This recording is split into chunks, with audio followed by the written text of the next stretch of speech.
The last couple weeks, I've been looking at this situation. I've been seeing people's reactions. Now, the black guy you see, his name is Brandon Tatum. He goes by Officer Tatum on YouTube. And then you have Nick Fuentes.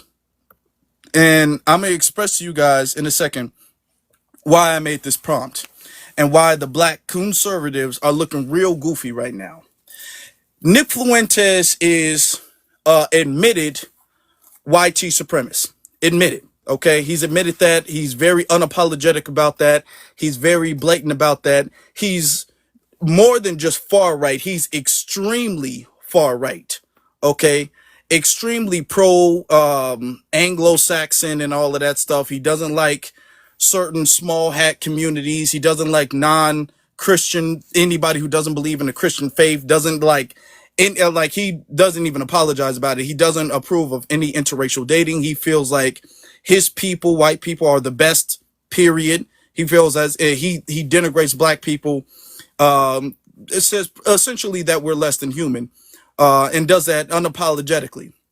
Now, he's been ostracized really from the conservative movement for the most part, even though there's been some comeback of his content lately. He's been banned on social media. He's been banned on YouTube, Twitter, and all that stuff. So he uses Rumble, and people take his clips from Rumble. But there's been almost like a rise in his content, especially after the situation with Charlie Kirk. And a lot of his narratives lately has been about how we don't need, or they don't need, the conservative movement. They don't need any more black conservatives. That the black conservative movement has essentially ran its course, because the Black COONservatives, their whole agenda was supposed to be like the avatar between the black community and the conservatives. And because most of their audience, whether that's Brandon Tatum, whether that's the Hodge twins, whether that's Candace Owens, most of their audience isn't black. So Nick Fuentes is saying, hey, you know, what do we need black coons? Why do we need them for anyway? He's literally, just like he did with Candace Owens, openly calling them a bunch of Uncle Toms. And he's saying, look, if they gonna say what we all saying, ain't no need for them to even be here. Why, if we might as well be extreme with it. So Nick is out here pushing a bunch of super extremist rhetoric. Okay. Now, here's why I say that the COONservatives are looking real goofy right now, because Brandon Tatum has been pushing back against this, calling Nick Fuentes racist and all of this stuff. And he's been pushing back against that narrative. This is why he looks real bad, real goofy, because Brandon Tatum was out there talking about how everybody has black fatigue and everybody's so sick of black people and everybody's so sick of black culture. And he's created the environment and the narrative to talk about how bad black people are and how bad black culture is, and how we don't have good families, we don't have the fathers in the home, and we don't believe in righteousness, and we're degenerate, and we make a bunch of excuses, and DEI proves that we don't have merit. And Brandon Tatum has been sitting up there essentially denigrating the black community, foundational black Americans in particular. He's been denigrating us. Him and the rest of the COONservatives have been denigrating us for years, making a certain bed. And now Nick Fuentes is saying, well, okay, well, if you're saying that black people are all bad, why do we need you here? Hold on, I'm gonna get to your request, but I gotta open up. So he's saying, Nick Fuentes, and you have a lot of people from his community who are agreeing. They're all like, hey, at this point, the black conservatives, what do you guys use for? You guys are not useful anymore. We don't need you guys to speak on geopolitics. Y'all weren't supposed to be speaking towards black people. You guys were supposed to be our avatar and our essential veil to get at black people. Okay. So what do we need you guys for? So I want to open this up by saying that these are both villains to the black community. Okay. I'm not defending either one of them, but I'm highlighting the fact that the black conservatives, the ones who was all like, man, all this black fatigue. Y'all were going around a couple months ago talking about how everybody got black fatigue and how everybody's sick of black people, how black men aren't men, how black women aren't women, how black culture is so bad, how black all of this stuff is so bad, right? You guys were doing that, and now Nick is saying, okay, well, it's time for your black ass to leave the room. And now y'all sitting up there being all like, that's racist. Now you want to, now Brandon Tadum wants to call Nick Fuentes racist. Dude, this is the bed that you made. You are the one going out there denigrating the community. You are the one saying that black people were no good. You were the one that's saying that black people had no culture and we were degenerate and we were lesser than. You were the one who made this environment, and now they want to push you out the room. Now you want to cry racism. Now y'all looking real goofy right now. And this is what you get. I don't know why y'all keep thinking that selling out the community has a retirement plan, because it never does. The second y'all done being useful, which is essentially what it is, y'all kind of done being useful. Y'all ran y'all use out. And now they all like, okay, well, it's time for y'all black asses to get out the room. Now y'all want to cry foul. But you can't even say anything because you are the ones out there championing this black fatigue narrative. You are the one, Tadum was the one talking about how everything was black fatigue and black people no good and woke and all of this stuff. So now he's facing his own medicine. He made his bed, now he got a lie in it and he doesn't like it. All right? So they looking real bad out here. They're looking real bad. ZZ, you want to comment on that first? Because I have just an observation. I want to kind of tell our people something. Foundational Black Americans and Black Americans. Okay, yeah, I definitely can. Well, yeah. Lord. Am I hearing you correctly when you said that Jason Tatum said that Nick Fuentes is racist? He said he was racist. Yeah, Did he say that out of his mouth? Oh yeah. He said he's one of the most racist people he's seen on the internet. Oh, wow. Oh yeah. Oh, that's you gotta wait, baby, until we get past the moderation. He gonna go in order. Okay. I will say. Okay, you have to wait, darling. No, is she now is you she won't say watching? anything.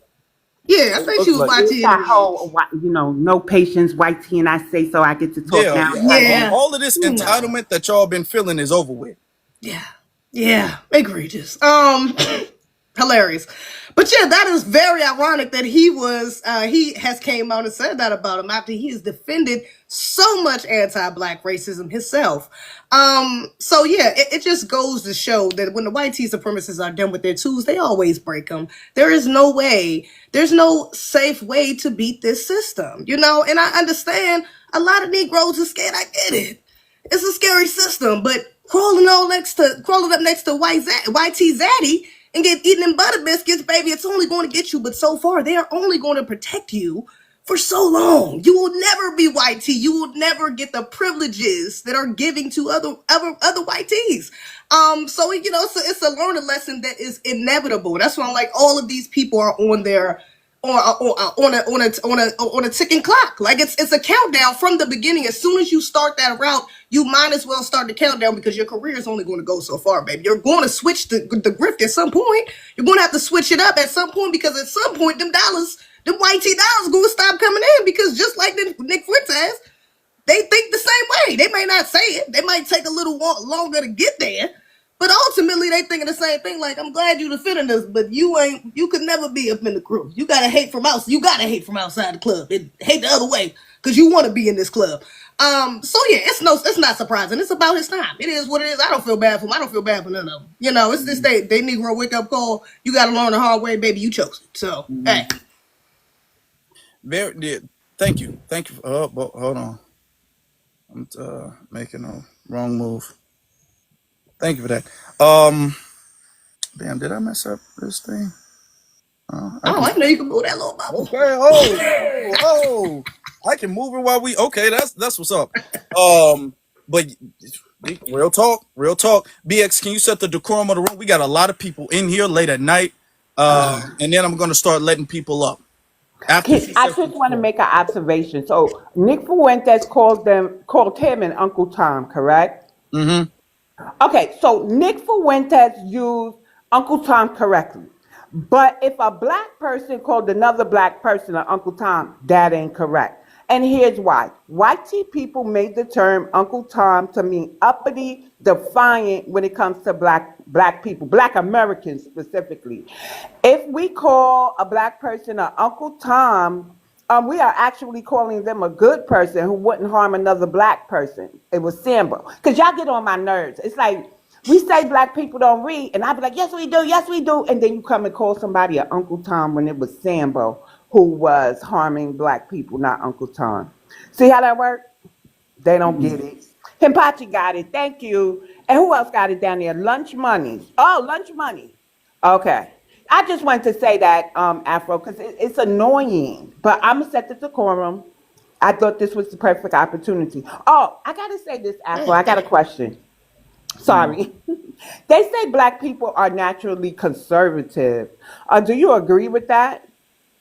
I feel like black Americans naturally have a, I don't like to use the word conservative because what are we trying to conserve? Okay. I feel like black Americans naturally have a mix between a pragmatic and a traditional mindset. That's how I would word that. I wouldn't say conservative because they've bastardized the word conservative, essentially. Okay. So I wouldn't say that. I get why people say that for lack of a better term, but I would use a different term for that. Right. Yeah, I agree. Okay, thank you. Because I was just, But Mary does state that that's because we were raised religious. Like, so if you grew up in Yeah, the and church, that's what I was then about to say. I actually would say yes to it because, I mean, in the sense of, I like the way Afro worded it, to be honest. I think he put it the best way because conservative, when you think about it, some of the ideals, maybe not, but some of them obviously so. So yeah, I think we would say we will be more conservative leaning, but I don't think that's the necessarily the right word to put it. So yeah, but yeah. Okay, thank you. Thank you for answering. Hey, Nikki. Hey, what's going on, Nikki? Now you seem to be kind of giddy, pretty princess. You have a lot to say, right? Yeah, I do. Okay. No, to be honest, I have a lot of questions. Sorry for the Chewbacca sounding voice. I'm getting over a cold. I will admit it's probably definitely annoying to listen to. I did find it extremely rude when you told me to turn my camera off for what reason. That was really strange. I'm just trying to present myself as a human. Okay, so we understand. If you could talk in English, ma'am, you're a human, right? If you could talk in Spanish, you're a human. So nobody is allowed to have their camera on except for the host and the co-host. Zizi is the co-host. Because TikTok is so sensitive, any strange movement that they pick up can put the live at risk of either receiving a violation or being brought down, ma'am. It's not just because of you that I said turn off the camera. I tell everybody that, ma'am. Yeah. And everybody came up, went on mute, and cameras are off. Okay, that's fine. I mean, Thank you. Would you like to answer the prompt? yeah. Thank you. Black conservatives looking goofy. So that's the statement. I would argue that black conservatives are not looking goofy. And that argument, let me ask you a question, because you have people, Nick Fuentes, who is advocating that He's only not a people. black conservative. I'm saying Nick Fuentes is arguing that only people from your community should be able to speak. From the Essentially. white community? Yes, that's what Nick Fuentes is saying. Nick Fuentes is saying that pretty much only white people should be able to speak, and America should be a white first country. No, I disagree with That's not true. That's what Nick. First off, don't come off your mic. You will be able to get a chance to speak, but that's what Me? Nick Fuentes is saying. So Nick Fuentes is saying that, And there's a lot of people who are echoing that sentiment. There's a lot of people posting that stuff on Twitter.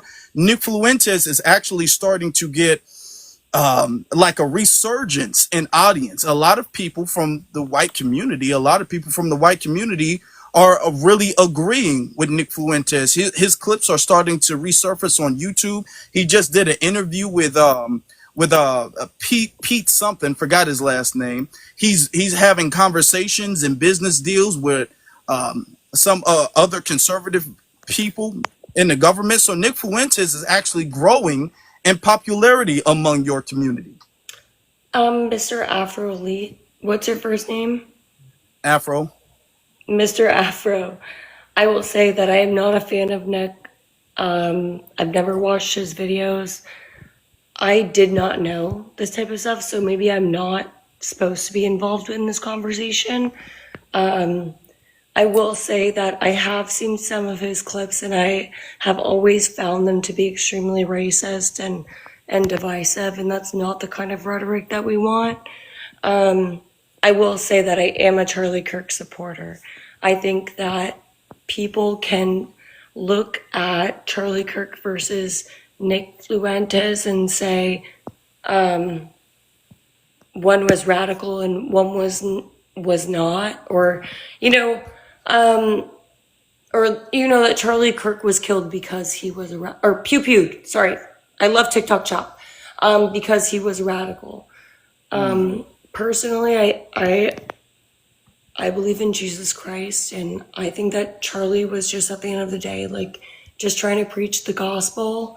And I think that his conservative views connected with what he believed in Jesus. Can I ask you a question though? Yes, go ahead. Jesus, what do you think of Dr. Martin Luther King?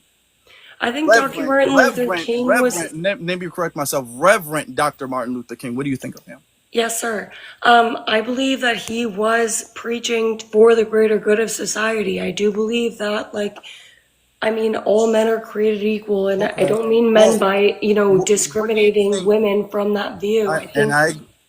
Okay. And I just want to be quick because there's other people who want to speak. What do you think of Charlie? And I would love for them to. Please interject me. Like you can interrupt me. Okay. Well, let me ask you this: what do you think of Charlie Kirk disrespecting Dr. Martin Luther King and saying that Dr. Martin Luther King was a bad person? And Dr. Did Martin, he say that? I think that he quoted Martin Luther King several times when people would bring up DEI. Ma'am. Okay, yes, he used to a couple of times, and then then Charlie went on record and on Twitter and denounced Dr. King, said that Dr. King was a bad person. Dr. King didn't believe in what he had to, what he said. This is public information. He shouldn't be celebrated. His stance on Dr. King is public information at this point. And but you said that his stance was also on record of him supporting Dr. Luther King. Yes, and then he took it back. He took all of that stuff back, and he literally said in video that he takes all of that stuff the good things he said about Dr. King. Well, over the years of the videos I've watched Charlie Kirk, and I've never seen him say anything like that. So, and it's not just now. I'm telling you, it's not just now. Now let me ask you this: if you didn't know that Charlie Kirk says that, then maybe you don't know Charlie Kirk the way you think you did. Maybe I don't. And I would love for you to provide me... Hold on. If you don't know Charlie Kirk the way you think, maybe you should now do some research on the Charlie Kirk that you claim that you don't know. Okay, I will. All right, then. And thank you. And then now we can move on. Yes, absolutely. Thank you, guys. Have a good night. All right. You too. Oh, they never know. They never know about... Come on. No, they don't... He said that. I didn't see it. I didn't see that. Damn okay. You know, goddamn well. We trying to hear that shit. Go ahead. Yeah, they never know about that. Oh, you want to be a Christian? Okay, well, Dr. King was a reverend. You talking about Christianity then? And he said that Dr. King was a bad person. Oh, he did. He did. Oh, okay. Well, if you don't know, maybe you just need to do more information before you get on the subject. Then how about that? Get up and defend someone at that. Because we're not even talking about Charlie. I mean, literally, she just went straight into it. I said, "Oh wow, that's why you're here." Okay. You missed that live the other day. You had to get it off. Gotcha. Okay. Can I ask a question? Is Nick Fuentes the things he talk about similar to Kirk's? I didn't watch these people. Nick Fuentes is actually more extreme than Kirk. Nick Yeah. Fuentes thought that Kirk was too soft. Mm-hmm. Afro Nick, Elite, Oh. Afro Elite, if I just Kirk want to is on say the that is on you, the far You right, gotta wait. if Kirk is on the far right, Can I Nick is speak? on an extreme. Nick is extreme in comparison to Kirk. But isn't Fuentes like a Latin name? Yeah, it is, and that's the crazy Yeah, part. I think he's Italian or Latino or some shit. Maybe. Yeah, it is. Fuentes is a Oh, Latin He's name. Mexican. Okay. he's Gotcha. Mexican. Name, Okay, yep. thank you. All right, thank you. They said he's Mexican, y'all. Mm. I'll mute up. But yeah, let's continue. Let's continue with that. It's interesting so far. Y'all tap the screen. I mean, we already got stuff going. Y'all tap the screen. It's interesting. Let's get to Henry. Hey, how you doing, sir? I'm good. How you doing? I'm Black from Ohio and born and raised in America, Cleveland. Are your parents from America or from somewhere else? No, both of them from America. So they're not immigrants from anywhere else. Your lineage. No. We are Okay. actually my grandma's my grandma's is she's 89 right now, and she was raised on the plantation by her mother, whose mom was a free slave. Oh wow. But yeah, yeah, it's that close No. in Tennessee. Well, that's interesting. Yeah. I'm gonna just say this before we go. That just goes to show that all slavery was not that far away. Hmm. Sharecropping was not that long ago. We're only a few generations removed from that. But I'm gonna let you go ahead. I'm gonna let you go ahead. Okay. Um, Black conservatives looking goofy. I unequivocally agree with that.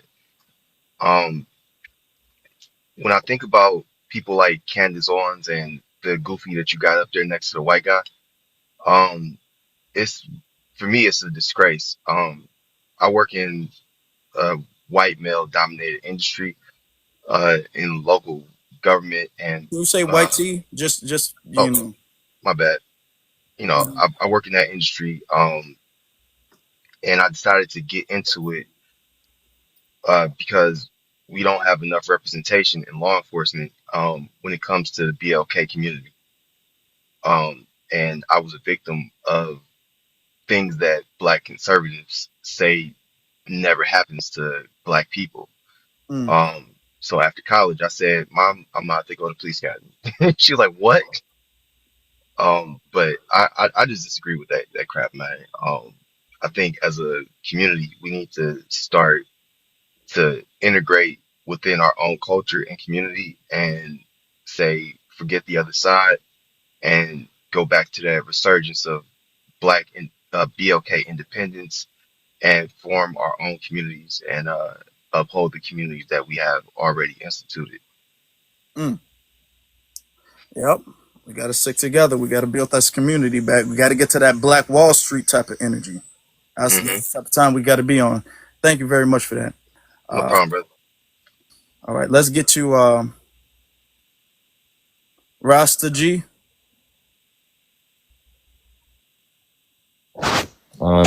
Black American. All right.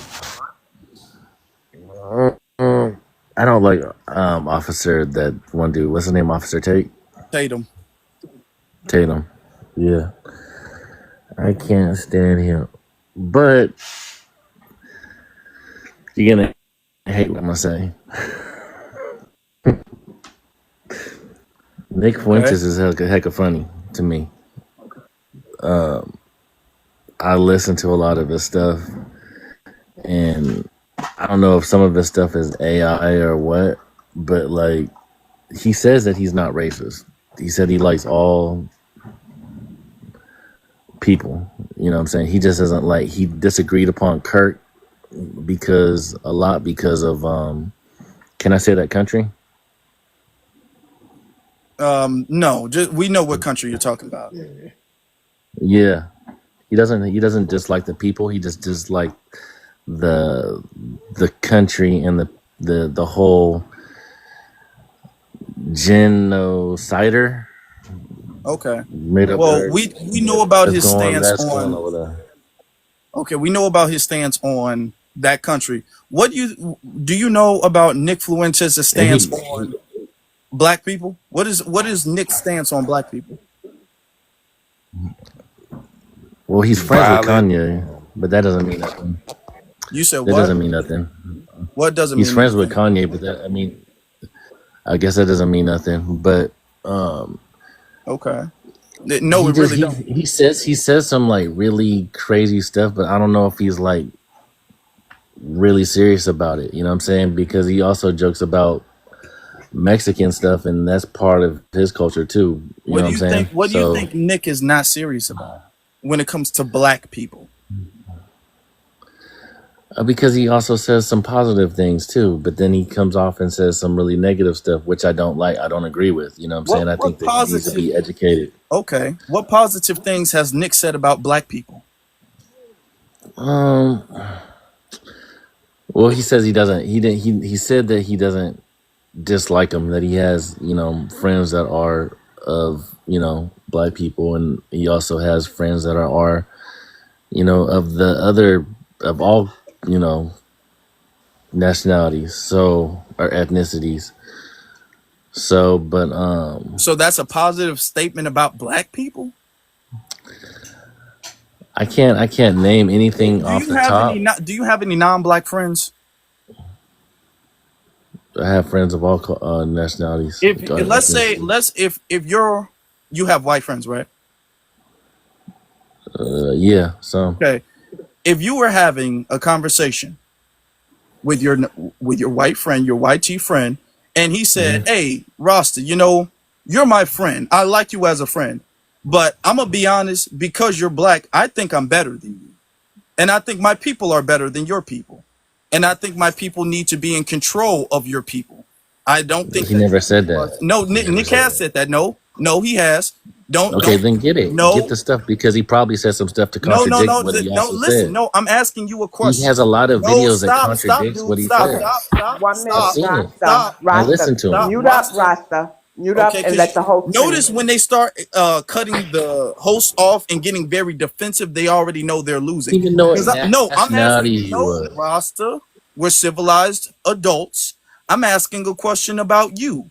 If your quote unquote friend said that to you, would you see him as racist, or would you say, well, no, technically he's still my friend? Would he still be your friend if he said that to you? If he said, you're my friend, but my race makes me better than you, would he still be your friend, Rasta? It depends on after the conversation that we have. Does he still believe that? So you would okay. So a person can say that to you, and you would negotiate your worth as a black person. No, I would educate him. You would educate that person.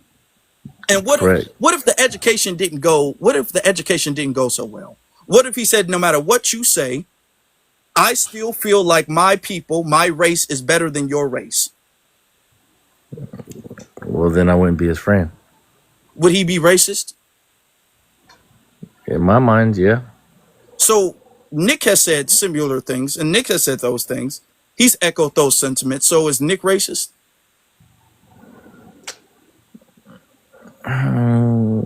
Probably a little bit. Probably a little bit. I don't know. I just find him entertaining. You find him entertaining. Where'd you say your people were from again? Yep. This nigga's from the Caribbean. Where'd you say your people were from again? Because I find somebody entertaining. I'm asking. It matters. I gotta ask. I have to ask because the name Rasta is kind of. I'm being honest. Okay. Because I listen to reggae. No, I'm asking. I'm just asking, brother. I'm just asking. And the crazy thing is, other black folks. No, it's not crazy. Just answer the question. That I work with, listen to do too. So you thinking it's crazy, but there's actually other black folks. Okay. If you're not going to answer the question, we're going to move on. There's other people who need to speak. He's lying. Right. That's what So he's Because that's lying. we're not Okay. the all, main here's the thing. information We're of a all Black adults here, American. and you Right. came in here talking about you think it's funny and entertaining. And apparently you feel like black victimhood and black subjugation is something funny to you. Mm. And the fact that his friend can say that and there's a conversation afterwards, Right. there's Were you something trying to like, oh, convince I'm him? gonna try to educate him and see where it goes after that. Mm. Yo, You really want that damn friend, huh? okay. Shows you what he thinks of himself and his blackness then. Mm-hmm. Exactly. He was faking. And I think he had to be from Jamaica. It said Rasta G. It said Rasta, and I'm all like, I'm like, dude, let's be honest with you. Mm. And I'm not trying to stereotype what you got Rasta and your profile picture is the locks in your head. Yeah. I mean, Little telling. I'm not Little bit saying of it's a a giveaway. definite, but like if there were any more signs, I mean, come on now. Yeah. Yeah. You know what I'm saying? Come on now. I can spot that from a mile away. We do this too often. And I'm pretty sure he was back in that YT girl when she was up here too. I think he Hmm. was wasn't he? Yeah, he did try to cape for her. I think one time we had to cut him off. Mm-hmm. Yeah, he was waiting to get in. Eat some butter biscuits. Get some more butter biscuits. Egregious. And y'all think it's funny because you guys see yourself, not all. I know it's like, what do you mean? Not all, but too many of you guys see yourself as something different from black people. So when y'all hear Nick Fuentes talk about black people, y'all, for whatever twisted reason, thinking that you guys are immune to that. And that you guys are the exception, that he's talking about us as black Americans and not referring to you guys. So, all right, let's get to unbelievable truth. Black American by way of Georgia. What's going on, bro? Chilling, man. Black conservatives looking goofy. Man, they've been looking goofy for the longest. You got the Cartier family, you got Officer Tadum, you got Coondis Owens. It's the list just goes on. You got your old school coons such as Thomas Soul, and you got Clarence Thomas, and these people are what you call token niggas, man. They really just here to say the same thing that that these YT supremacists want to say, but they can't say it because they don't want to come off as racist. But at the end of the day, they can still sit here and try to say, "Oh, we holding black people accountable because of the problems in our communities and the underlying issues," but they don't speak about the circumstances for these underlying issues. They just want to point. Yeah, you cut off, bro. You might got a call or something like that. I don't know. Are you with us? You with us? Unbelievable. Okay. You might not be.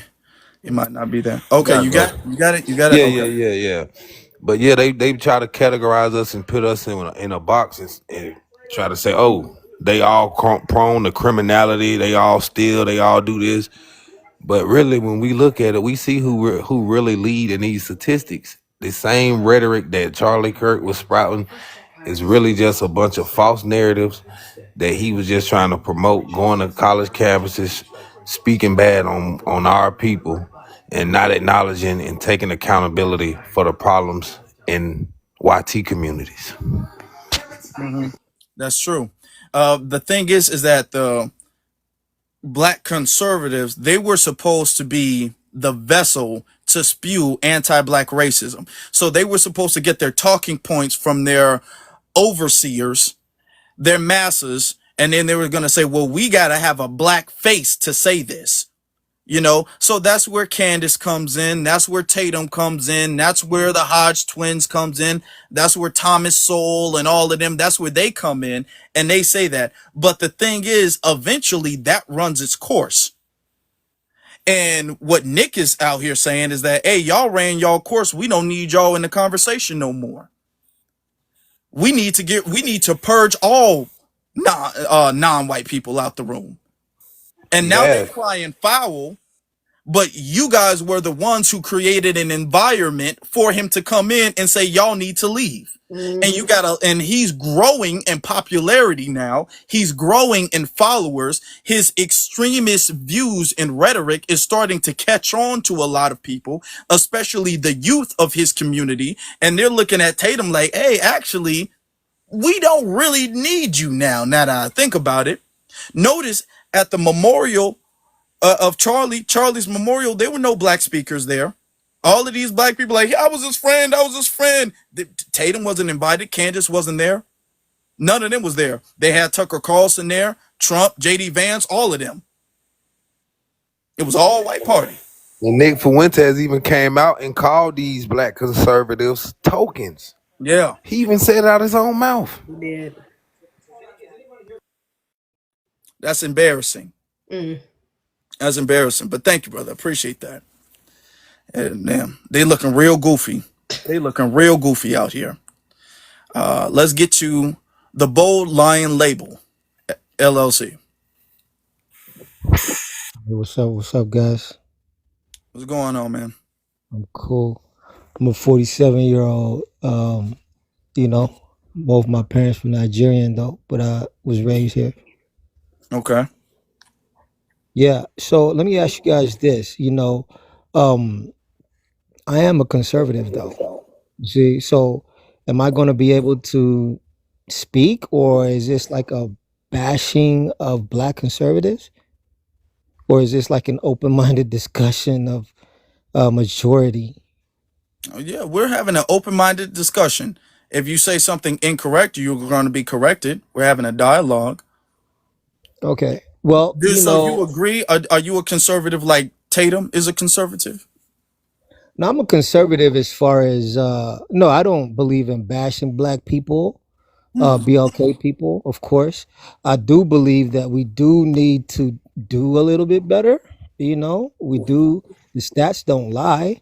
So I mean, believe that we Okay, well, need constructive criticism, but let me maybe ask you a not in question such though. a harsh way. Okay, we're having a dialogue. Let me ask you a question. You said the stats don't lie. What stats? Well, single motherhood, lack of fathers, the pew pew violence. I mean, we just have to be honest about these things so that we can tackle these things in a very realistic way. Okay. Yeah. Now So that's let my me. I point have of to it. add this though. I have to add this. You said the stats don't lie. Actually, stats are just raw numbers, and people who tell the stats can lie. People can manipulate the stats. Stats actually can be incorrect. People correct stats all the time. People redo audits and redo numbers all the time. So stats can be incorrect and skewed and misinterpreted. So I, that's true. But let me ask you a question though, because we get a whole lot of we need to do better and we need to do this and we need to do this. It's not a problem that you're from Nigeria, right? It's not yeah, it's fine. It's not your fault. There's nothing wrong with that. But let me ask you, there's a lot of the stats that you're saying no fault. that we have an issue with that exist in Nigeria as well too. Um, you know, As far as the so single motherhood, as far as the lack of fathers, as far as the uh, violence that goes on in the community, that's a big issue. The I mean, scamming, that's a big issue from Nigeria. well, they have maybe you can say less of it. You see, Mm, more better family traditions. You can they say do. more culture. Nigerians have better family traditions. Of course, yeah. Well, why does Nigeria is one of the top two countries that have the highest paternity fraud then? Uh, I don't know. I mean, is that a good family tradition? Man, look, all I'm saying No, is, I'm asking. We're having a well, dialogue, I'm sir. not even Is that a talking good? about Nigeria. I don't know Nigerian No, stats no, like no, no, that. no. Because I the grew thing up here. is, and the reason why, hold on, the All reason right. why is because a lot of foreigners will come over here and talk about, they will use the word we got to do better. We got to take accountability. We got to understand that we got to improve and we got to do this and we got to do this. And I'm saying, okay, well, that's fine. Of course, we can accept accountability and we can accept the fact that we need to do better. Let's have this conversation across the board then. And then when we start criticizing where you guys are from across the board, you don't want to have that conversation.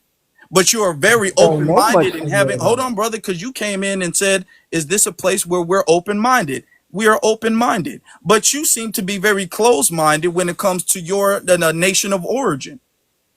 And that's Well, the thing. I'm Hold not on, very hold on. versed Let in me just their land with statistics. this. Let me land with this. It's a thing where foreigners come to America and they want to have an open-minded criticism of Black America. And then when we say, okay, well, that's perfectly fine. Let's have the same open-minded criticism when it comes to where you guys are from. Y'all don't want to engage in that conversation. Why is that? I don't know the stats like that, man. Well, Maybe how you do do. I know the stats and I'm not Nigerian better than you? I have You no claim idea. you You knew the tell stats. You me. said stats don't lie. You know the stats about this country, Because our I live community, and you here. don't Like, know the what you stats about your mean? own country and your own community. Bro, I live here. I don't live I don't live there. in I Nigeria live either, here. brother.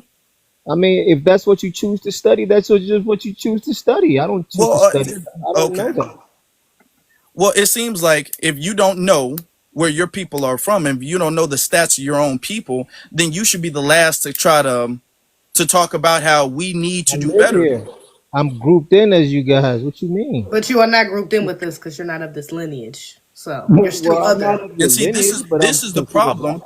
This is the problem. While we talk about how we need to disaggregate numbers and we need more specificity when it comes to the census, Hmm. because on the census you will cosplay as if you're a part of this lineage and a part of this I'm not trying to heritage, be part and of you're your not. lineage You're to from study. a I'm not. different I'm nation. definitely not. But I don't Yes, you're live there, so not. I don't know the But yet stats. you I are live coming. here, so I know the Hold on. stats. Yet you're What you not. But mean? you're coming to this platform and you're speaking on how this platform needs to accept criticism, which it really wasn't criticism. All of this stuff is in bad faith. All of this stuff is misinformation. All of this stuff is lies that we have to accept because you said the stats don't lie.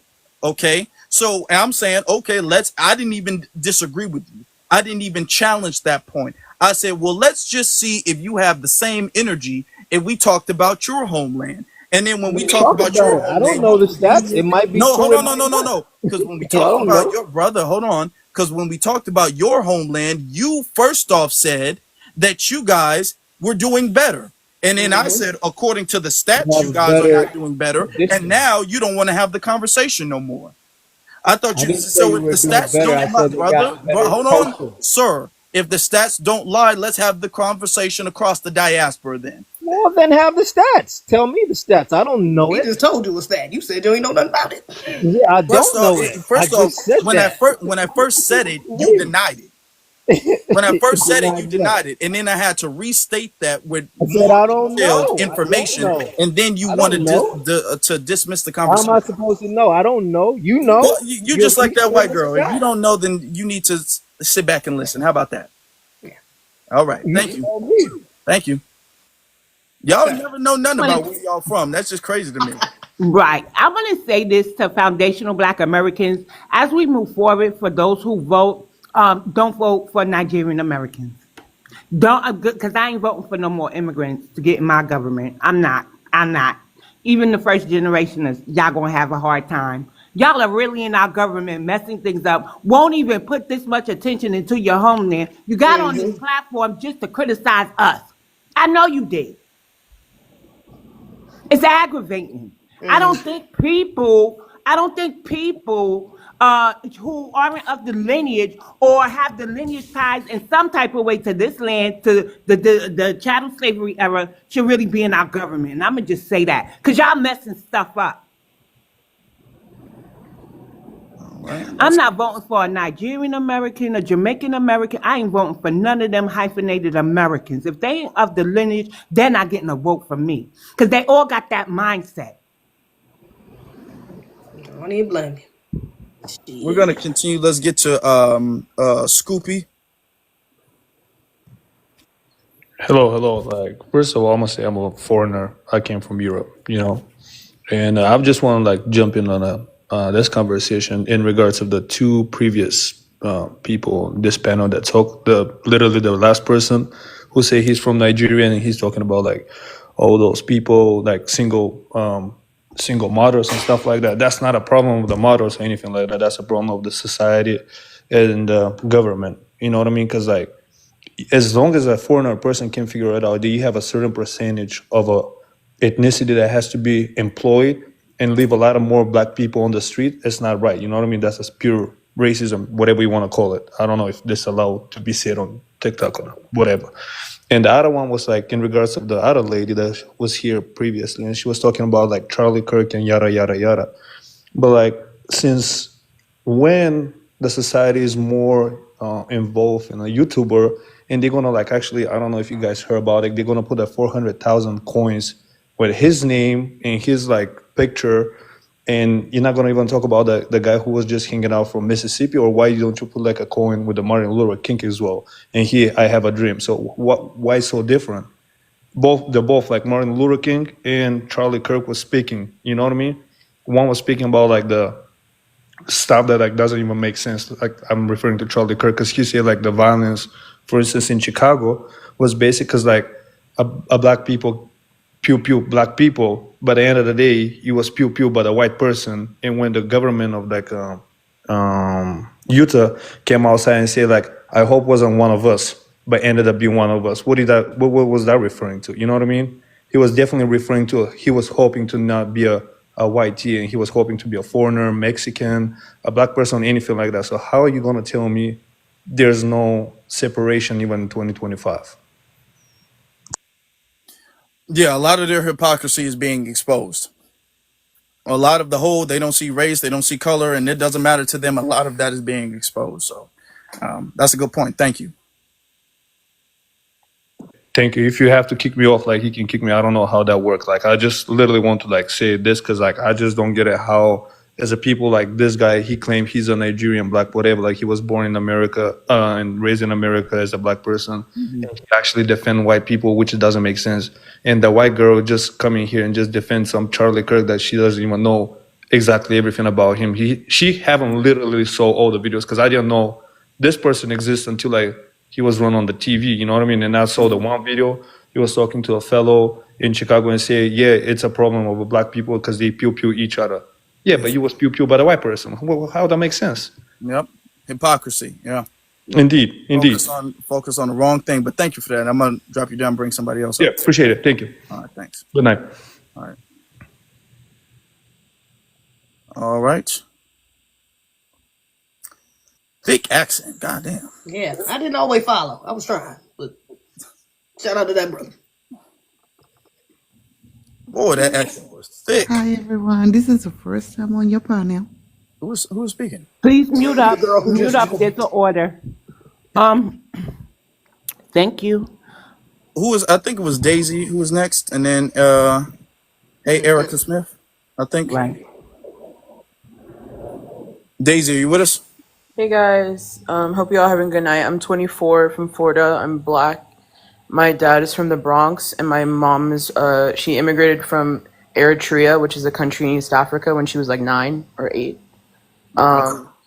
And I've just been taking this all in because the audacity of some people, and also it's like why are you coming up here when you're not even educated? Like that just pisses me off. But anyways, like I think something that's really unfortunate is that I see two main archetypes when it comes to like black conservatives. One of them is like kind of like the sunken place vibes, where like they've just been beaten down and they have so much self-hate for their race that it kind of like brainwashes them a little bit, and it's like they think that's the reality, and to them that is the reality, you know, because that's like what they believe. So that's like one side of it. And then I think the other side, obviously there's like in between, but the other side are people who are aware of the system, and they just kind of play the game to benefit themselves, and they don't care what if it affects their own people, like, because they're just kind of, it's just me kind of mindset. Because I think that even though, yeah, we can acknowledge that a Black conservative can, you know, have prejudice against their own people, we also have to acknowledge that maybe if someone's saying something, says the N-word around them, they do have an inner cringe, but they don't care because they're getting bank from whatever, if that makes sense. I don't know if I'm making sense right now. Kind of like on the inside, they know it's wrong, but their morality is kind of so skewed that they kind of push it, they compartmentalize it just for the sole fact of moving their self forward, whatever their ambitions are. I'm gonna give you you know what, you remind me of a situation. There's another conservative. His name is Robert Smith. Okay, and Robert Smith, which is something very interesting, because some years ago, Robert Smith was racially discriminated at a Turning Point USA event, and he was kicked out. And he made a video on Twitter. It's resurfacing, where he was all like, "Hey, they discriminated against me. They've been racist and all of this stuff." Robert Smith, he be doing that sometimes, and then he tries to go. He stomachs that. And now he deleted it. But somebody, you know, when you put something on Twitter, it's there. Yeah, it's forever. Somebody always got a copy of it. So he's been out there trying to defend Charlie and all of that stuff and make it seem like Charlie was some great man. And people been pulling up his clip of him crying about being discriminated at a Turning Point USA event. So they hear all of the jokes and all of that stuff, but they stomach that because they all like, "Hey, this is good for my pockets right now." You know, selling people out is good for my pockets. This is good for my profile or my YouTube or whatever the thing is. So I'm going to turn the other cheek. I'm going to act like I didn't hear it. I'm going to act like it's funny. I'm going to be the good one. Yeah, they want to be a part of the Ku Klux table, and they've been corrupted by America's capitalist complex to that, like, you know, money is king, profit is king.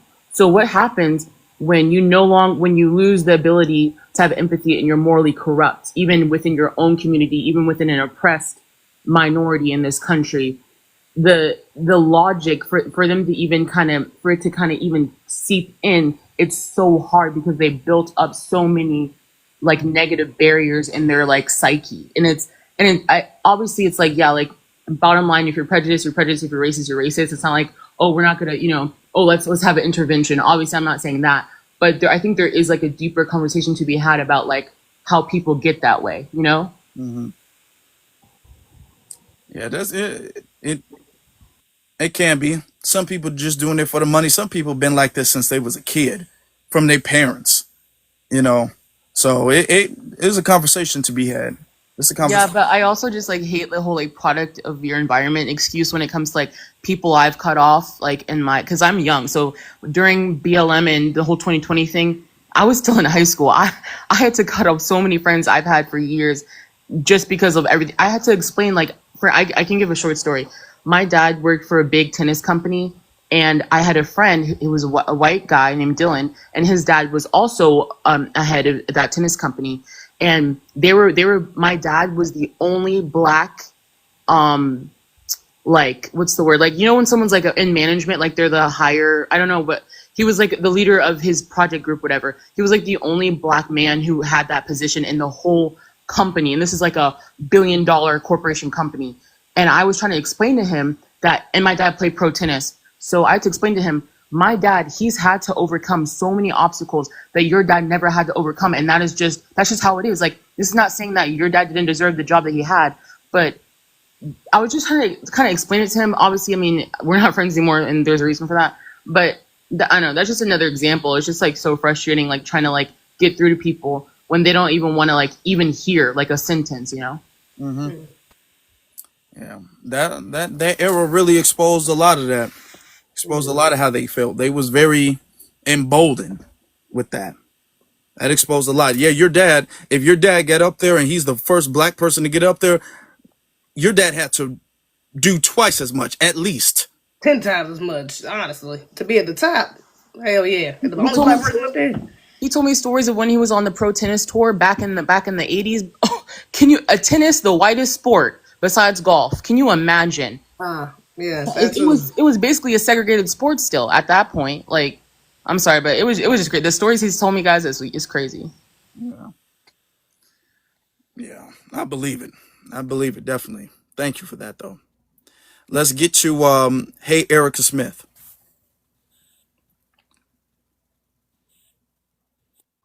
Okay, there we go. Can y'all hear me? Yes. Whew. All right. So this is funny because this is my first time ever like coming up and doing this. But this has been really interesting to hear y'all's perspective on a lot of things. So what I tell my age, I'm 36. I'm from Louisiana. And I'm someone who voted on the left my entire life and transitioned to the right. So I just want to hear like the things that I'm hearing feel very disconnected from what's actually happening. So I'm just curious to like let me like I would love to be the answer to a lot of these questions that y'all have for Black conservatives because I'm just curious. Okay, well, my first question is, what is your ethnic background? So I'm Black. Black American, right? But no, like, Black. your parents aren't immigrants or anything? Nah, maybe a Okay. little bit of Creole. I'm from Louisiana. Okay. All right, then. Now, you said you want to answer questions about Black conservatives. What do you think of Brandon Tatum? I love Brandon Tatum. I think he's point on. I think he's spot on. What do you think of Black fatigue? Ooh. I think Black fatigue is the new way of saying ghetto. Okay. Do you think that American society has Black fatigue? And I black think people that and we're black people. tired. Hold on, let me finish. And black people in America is so sick of tolerating and dismissing bad behavior from black people. Are you're asking the question if America is tired of tolerating Black people? Yeah. I don't think that we're tired of tolerating Black people. I think we're tired of Black ignorance. Okay. Do you think America is tired of white ignorance? Yeah, I think we're tired of ignorance. But No. if we want to, Then why, if we're tired of ignorance in general, why did they racialize it by putting black there? Why because our culture tends to promote more ignorance than any other culture. has our More than culture white. ever has uh our culture promotes more ignorance? Do you think Charlie Kirk would believe that right now if he was here to have the Yeah, conversation? if he was here, I think he would agree. Why is he not here? Well, because the media pushed a narrative about No, no, no, him. no, no, no. What community took him out? Why is Charlie Kirk not here to have that conversation?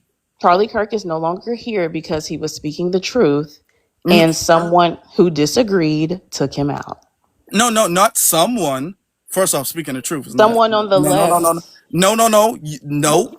Because the FBI, first off, has not even gotten a confession from this person. So you guys are trying to politicize, and they did that before they even caught the guy. They were trying to politicize what happened before the FBI even confirmed that they got the suspect. And mind you, as of right now, he's still a suspect. They have not confirmed that he was the one who did it. But immediately Trump and the alt-right tried to politicize it. So no, y'all don't know, because y'all don't know the intention. Y'all don't even know if he was the one who really did it. But what community was he from? Because the left is not a community.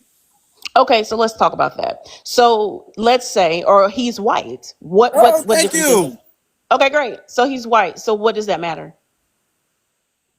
It matters a lot, don't you think? For what? Because when black people do a crime, it matters.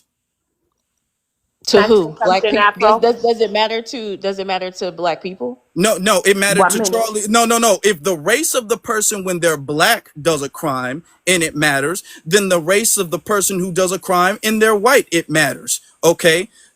Because Charlie Kirk made it a point to argue that the race of the person who does a crime matters when he was talking about Chicago, when he was talking about other violence. When y'all talk about Chicago, where I'm from, when y'all talk about communities and violence and GANGs and all of that stuff, when y'all talk about the BDs and the GDs and all of that stuff, being black really matters. When y'all talk about degeneracy, being black matters. When y'all talk about fatherlessness, being black matters. But now when we talk about crimes in y'all in the white community, then race doesn't matter. What I'm saying is that when we talk about all those things that you said in our communities, the reason that it matters is because every time we try to talk about it, we change the subject. So No. why is it that why can't we talk about what matters in our community? Why? That's No, the no. whole It's issue. no. That's the only thing that is ever discussed. We never have a conversation. Charlie was offed by he was marked by somebody in his own community, and immediately the conversation got circled right back to black people. Now we're still talking By about who? black Who did people and that? y'all, the conservatives, Tadum Nobody and do them. that. Y'all immediately This is what refocus. Stop. So hold on.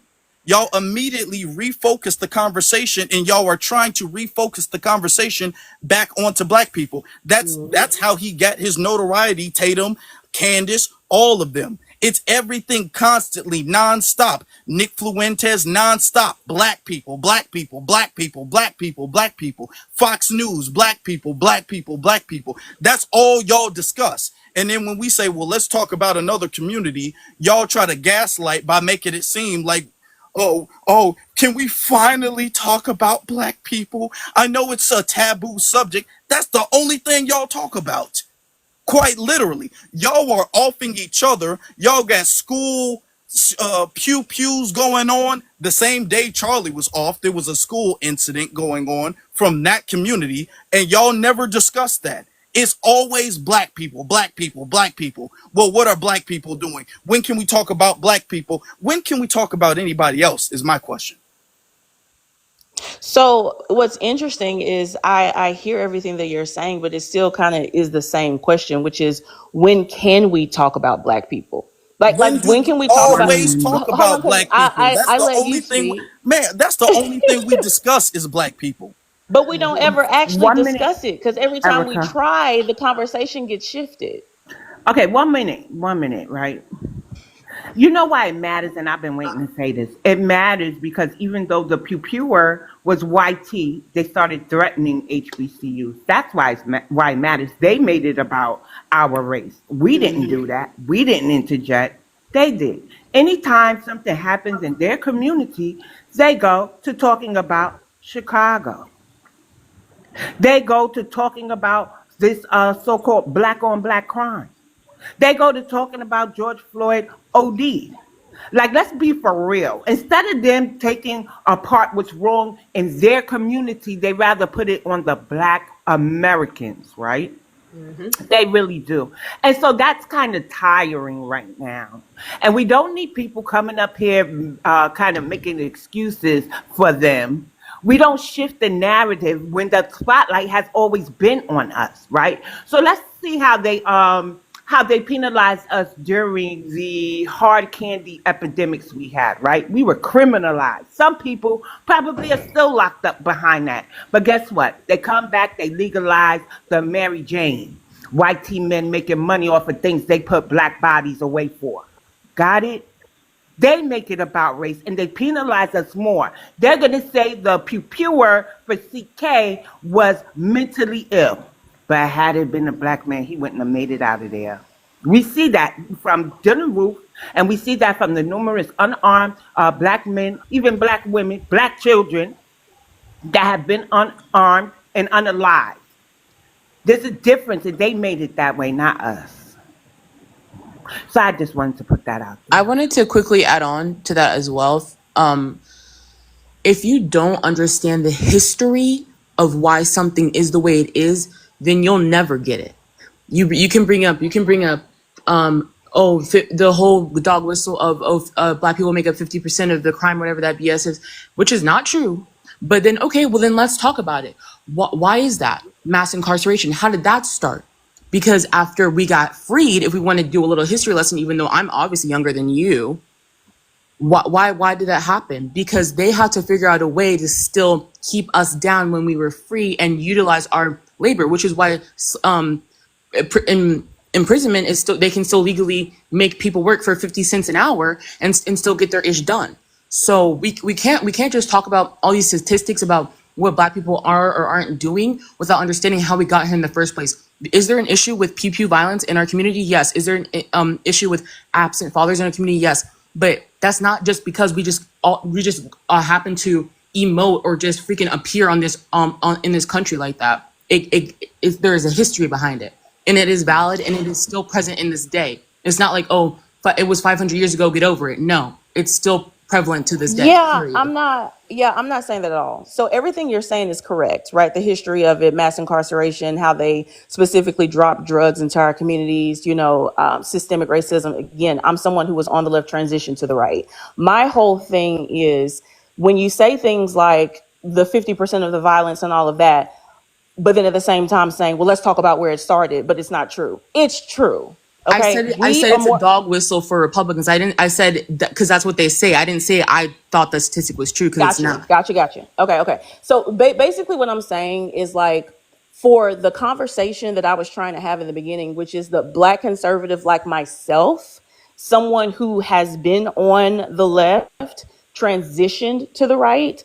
I'm not someone who is lost, someone in the sunken place, someone who hates my own people. I'm not someone who is the coon, the bootlicker, the Uncle Tom, whatever. Like all of that Well, really you means just nothing. said that you I'm gonna support. say, You said but that I'm gonna Charlie say Kirk this was because speaking we the do have to truth. be.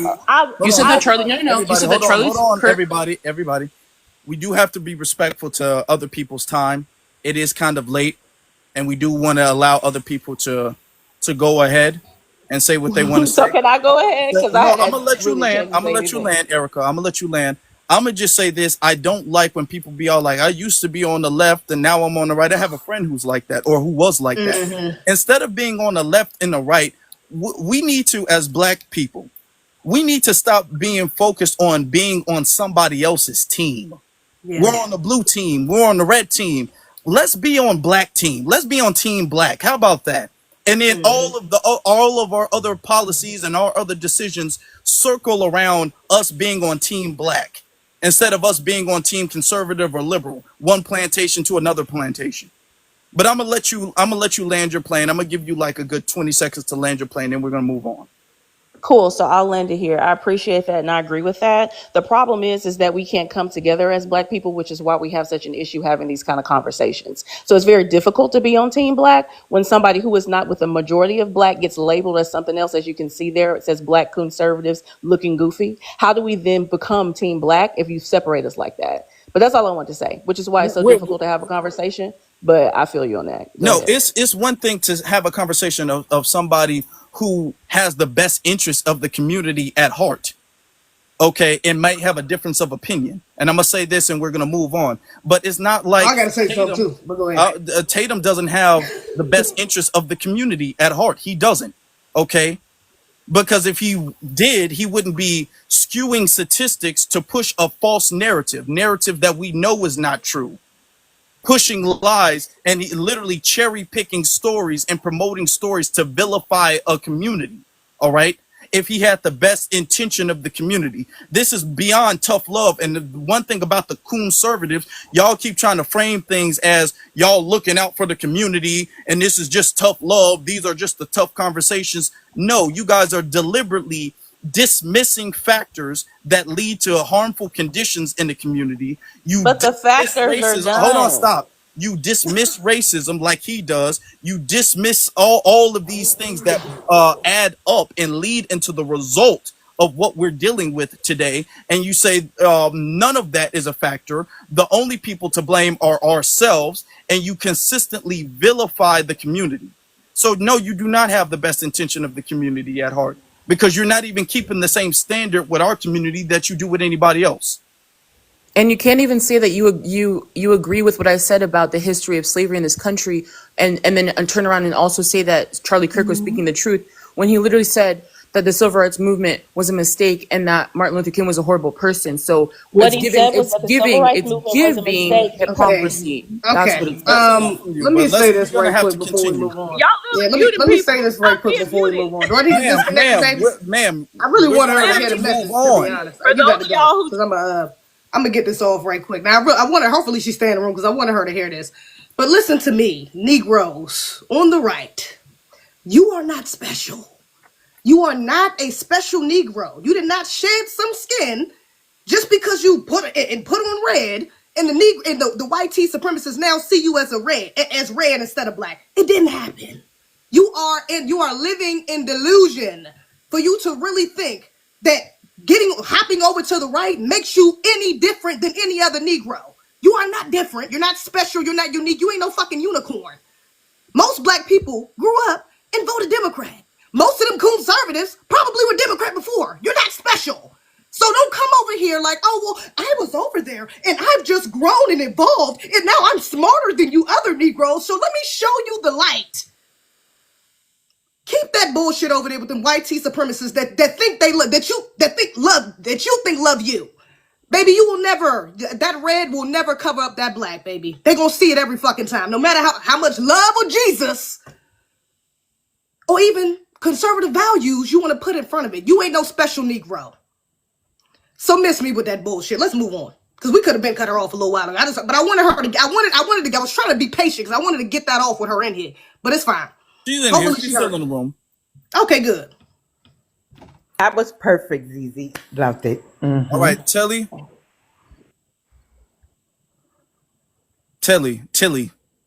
Yeah, that's silly. Um, Actually, I'm from Sierra Leone, Okay. but I grew up I'm raised in Germany, and my kid's dad is from Ghana, so I'm everywhere. I'm Sierra Leonean, Ghanaian, American, just name it all. You see all my flags. That's me. Okay. But one thing I want to say, my experience in America, and I'm not going. If you go on my page, you're gonna see who I work for. But let me tell you, it is real. Racism is real. I have to. There's a situation at my job where the palm of my hand get away with it, and they lied on me because I was the only other side. I fought with 2 years straight in a row. You know what they did to me? The palm of my hand that lied to me, they kept her. But you know what they did to me? They demote me for 2 good years. But I say, you know what? I'm gonna go through this, but I'm gonna get a comeback for your asses. And when I get a comeback, I turn around and I go to EEO. What the fuck y'all doing? Oh, so because I am that other side and you're taking this other side? Who won the case? Me. Don't play with me because and bro, it's real. Racism is real, and they come at you for no fucking reason. Any opportunity they have, they're gonna use it. And when I'm telling you, my page is private for a reason because I work for, I love the people I work for, but whoever up there, I'm taking a deep breath. Yeah, I understand what you're saying. And this is the issue because you'll have people like Tatum, you'll have people like that woman, Erica, you'll have people like Candace who will sit up there and tell you that all of that racial discrimination, it doesn't exist. It exists. And you make that stuff up. So it's good to have people who have real scenarios and real I stories am who come dealing in with here it. and testify. I dealt with it for 2 years. They took me from nursing to laundry. Oh wow. That's what I say. You cannot express that until you go through it. Okay. How you take me from nothing to laundry for fucking 2 years? You put me under investigation because the other side of my hand make allegations. And when I'm not gonna call because it's top of the top from DC, and they came and they say, you know what? All what I see is just hatred and racism. Mm, She did nothing wrong. There was nothing. So I turn around and go against the United States government. okay. I know you're gonna tell us about it, but I'm gonna let you land. So, Yeah, so I'm gonna let it go. mhm. But I would like people to know stories like this because it's real. When you black and you up there, it's real. That's all I gotta say. Yep. Yes, indeed. Yes, indeed.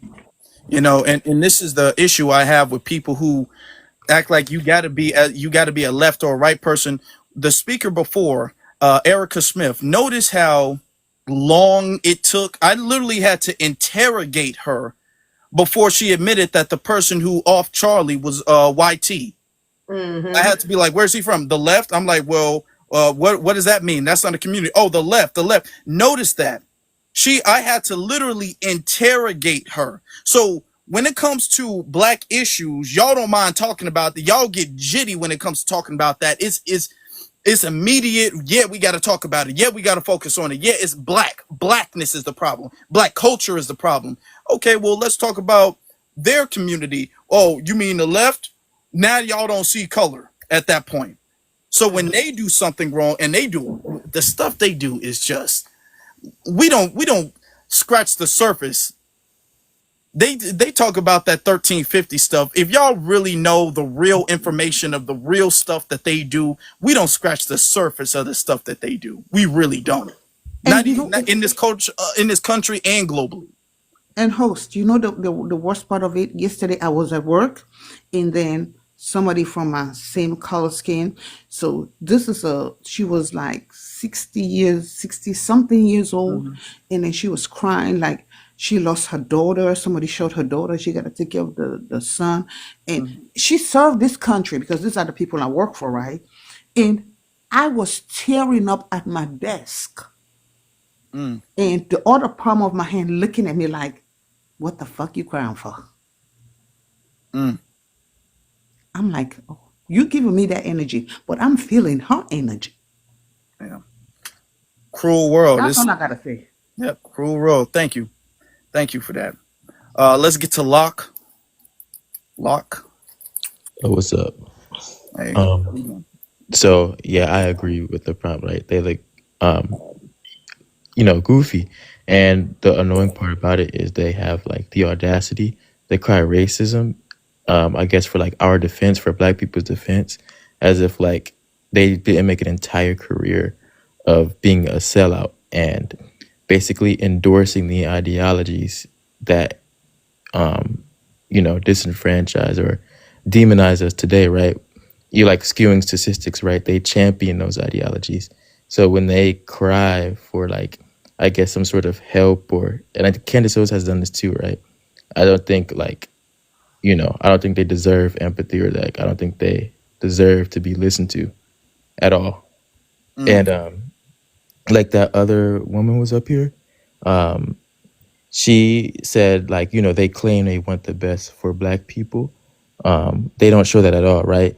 The very people that they uphold cut funding to things like education. Isn't education good for black people, right? Like there's nothing that they say or nothing, everything that they say is not backed up by what they do or who they put into office, right? It's just huge contradictions. They're just fueled by the indoctrination of white tea supremacy.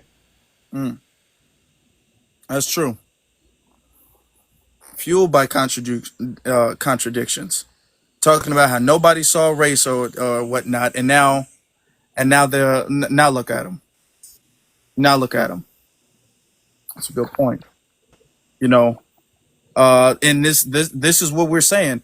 Tatum, all of y'all was out there talking about some black fatigue and everybody's sick of black culture and everybody's sick of this, everybody's sick of that, and y'all were weaponizing their narratives against the community, and now you guys are becoming a victim to it. You guys are becoming a victim to the monster that you guys helped create. You guys helped create and enable a Frankenstein monster because you thought it was going to attack everybody but you. But now the monster has turned back and now is attacking the monster. Nick Fuentes is now turned back and attacking you because you enabled him. You feed a little monster when it's a small little baby, and now this thing is grown up and now it's 7 foot tall and you can't handle it. Now you want to cry for help. Now you want to cry and act like you're a victim now, when this is the monster that you made. So, yeah, can't feel sorry. I don't feel sorry for him at all. Yeah, me neither. Like Charlie Uh, Kirk said, he didn't believe in empathy, so I'm not going to believe in empathy in this case. Hey. Let's, Fifi. Hi. I'm not sure if I was next. I think the other girl was on here before me. Okay. But I can speak. I just didn't want to cut the line. Oh, yeah, Um, you can go ahead. okay. I'm 30. I'm half Nigerian, half Italian. I was born in Nigeria, but I immigrated to America when I was 2 years old. Um, I came on here because I heard the other Nigerian guy before speaking. I'm not sure if he's still in the room, but he kind of just like he kind of got like grinded my gears with hearing him speak, because like I grew up, like my mom was a Nigerian one. I grew up with my mom telling me that like everything that she's accomplished in this like country is based off of like Black Americans, like Mhm. what they did. Like she's basically like walking on the road that they built. Where'd And your mom come from? she's Nigerian. Okay. And here's the thing, like my mom was not like in Nigeria. My mom came from a very prominent family. Like she went to boarding school. She grew up well off, and she has said like the things that she's accomplished in this country she couldn't even accomplish in Nigeria. And this is a woman who like grew up with like drivers and stuff and like cooks. Like she did not grow up poor. And she even said like the reason why she wanted to like bring us here as her kids is because she knew that like we could accomplish things more here than even like either in Nigeria or in Italy where my dad is from. And I just think like it really upsets me because like I think a lot of immigrants that come here like from the diaspora, like you guys don't realize that, you know, I think like there's two roles to it. A lot of it is religious based. Like they really do use religion to kind of like make them more conservative, because a lot of people from like, you know, when the Christians came over there and like brought like religion to like Africa and stuff, like Christianity to Africa, a lot of that does play a role into it. But also like it's a thing of like they like it's a division here. Like my mom has even said that like look, when she came here she didn't realize, like again, when you grow up in like a country that's like you're the majority, you know, like in Nigeria she was a majority. When you grow up in that kind of country you don't realize that like how things can be so divisive. And she even said that like she realized when she came to America and was working for certain companies and stuff that they were trying to like divide her from like Black Americans and basically put her on a pedestal like, oh, you're kind of better than them. And at first she didn't understand what was happening. And she even told me, she was like, at first I didn't even understand like why, you know, the other Black Americans and I weren't getting along. I didn't really understand what was happening. And she said after she understood what was going on, and it was like they were basically trying to make her feel superior to them, or like basically rewarding her in a way, then she kind of understood what was going on. But like I said, she has said this our whole lives. Like, look, anything that you do in this country, you should be thanking Black Americans because they paved the road for you. They built this. They're the reason why you're able to come to this country and actually do anything with your life. You know, like be able to have like freedom of speech and go to school and get jobs and stuff. And I just think it really upsets me because I feel like Black people who like immigrate to America don't appreciate the fact that like a lot of the hard work was already done for you. Like you have to be, it's like instead of turning your backs against the Black American community, you should be, you know, you should be joining them and trying to make things even better. And it feels like very ungrateful to me. Like it just upsets me because I'm like, you guys sound very ungrateful. And when I was hearing him and like hearing him before, the Nigerian guy that was on here, and he was like talking about like the Black community, and it's like you know nothing about your community. And like I get what he was saying, like look, I don't live in Nigeria, so I don't know as much X, Y, and Z. Yeah, that's okay, that's fine, but you should know about your people, you should know what's going on. Yes, Nigeria is getting better, but we still have a lot of issues. And like the fact of it being like as a Nigerian, like a Nigerian person who lives in America, if Nigeria was so great, like no offense, I'm not trying to be mean, but then you go back to Nigeria and you live there, then if it's so great, you get what I'm saying? Like people are immigrating to America for a reason.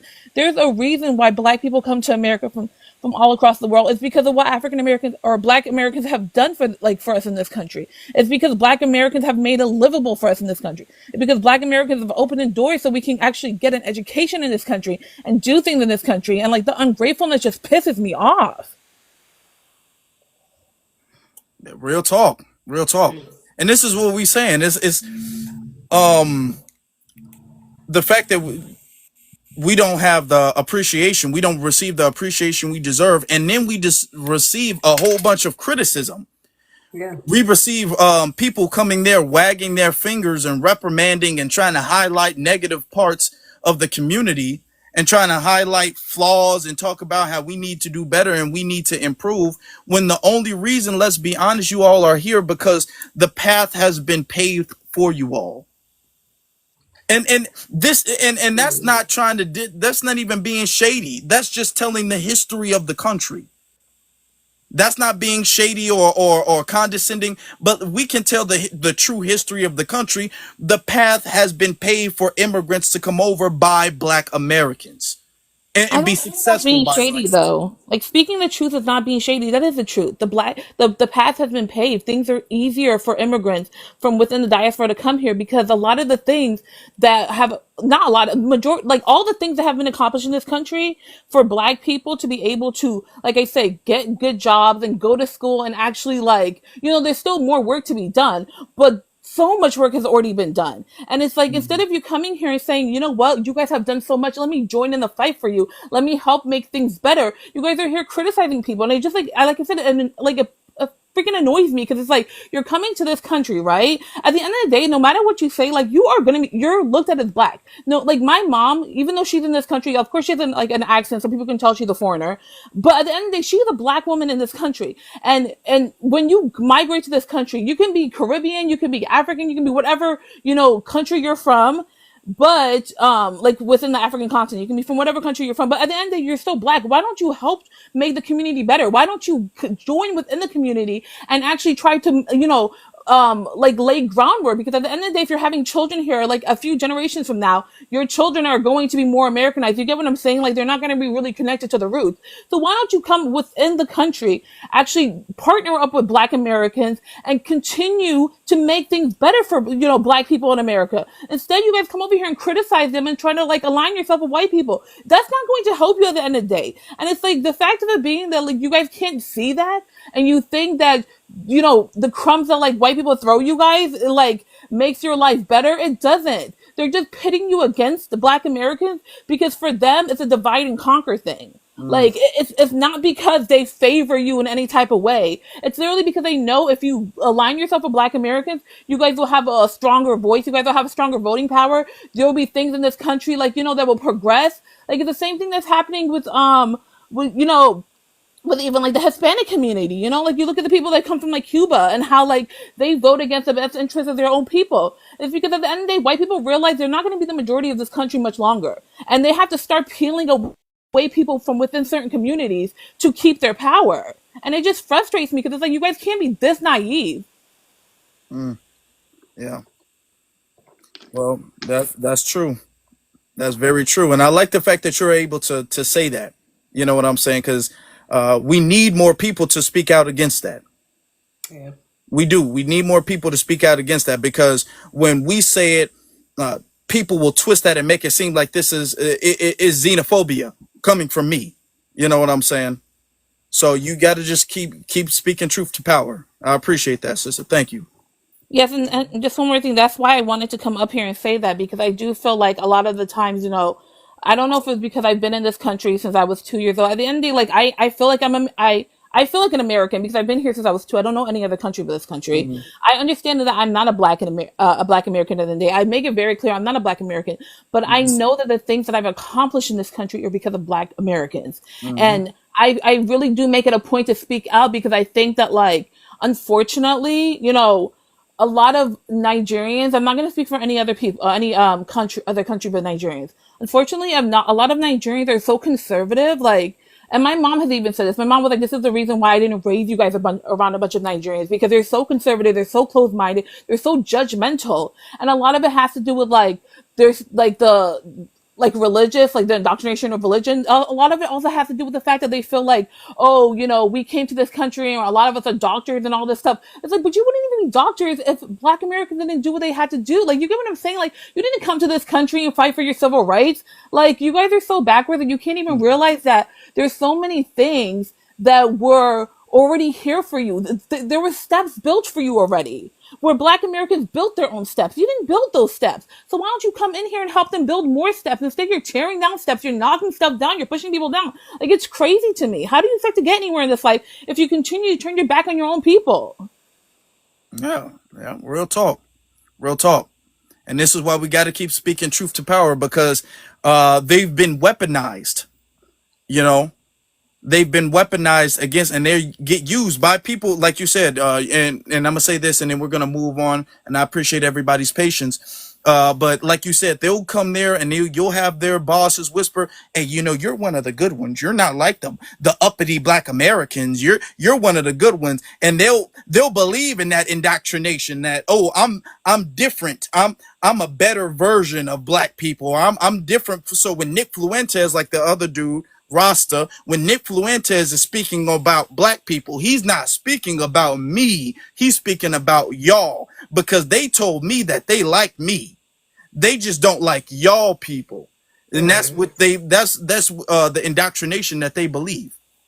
When they don't understand, and this is what Tadum is learning, that no, they don't like none of y'all. And there's no plan, there's no gold pot at the end of the rainbow for none of y'all. None of y'all. Okay? All of y'all, they're just using you. Okay? Because y'all want to be accepted by their community. And they know that. And they see the desperation, and they're weaponizing y'all desperation to be accepted by their community.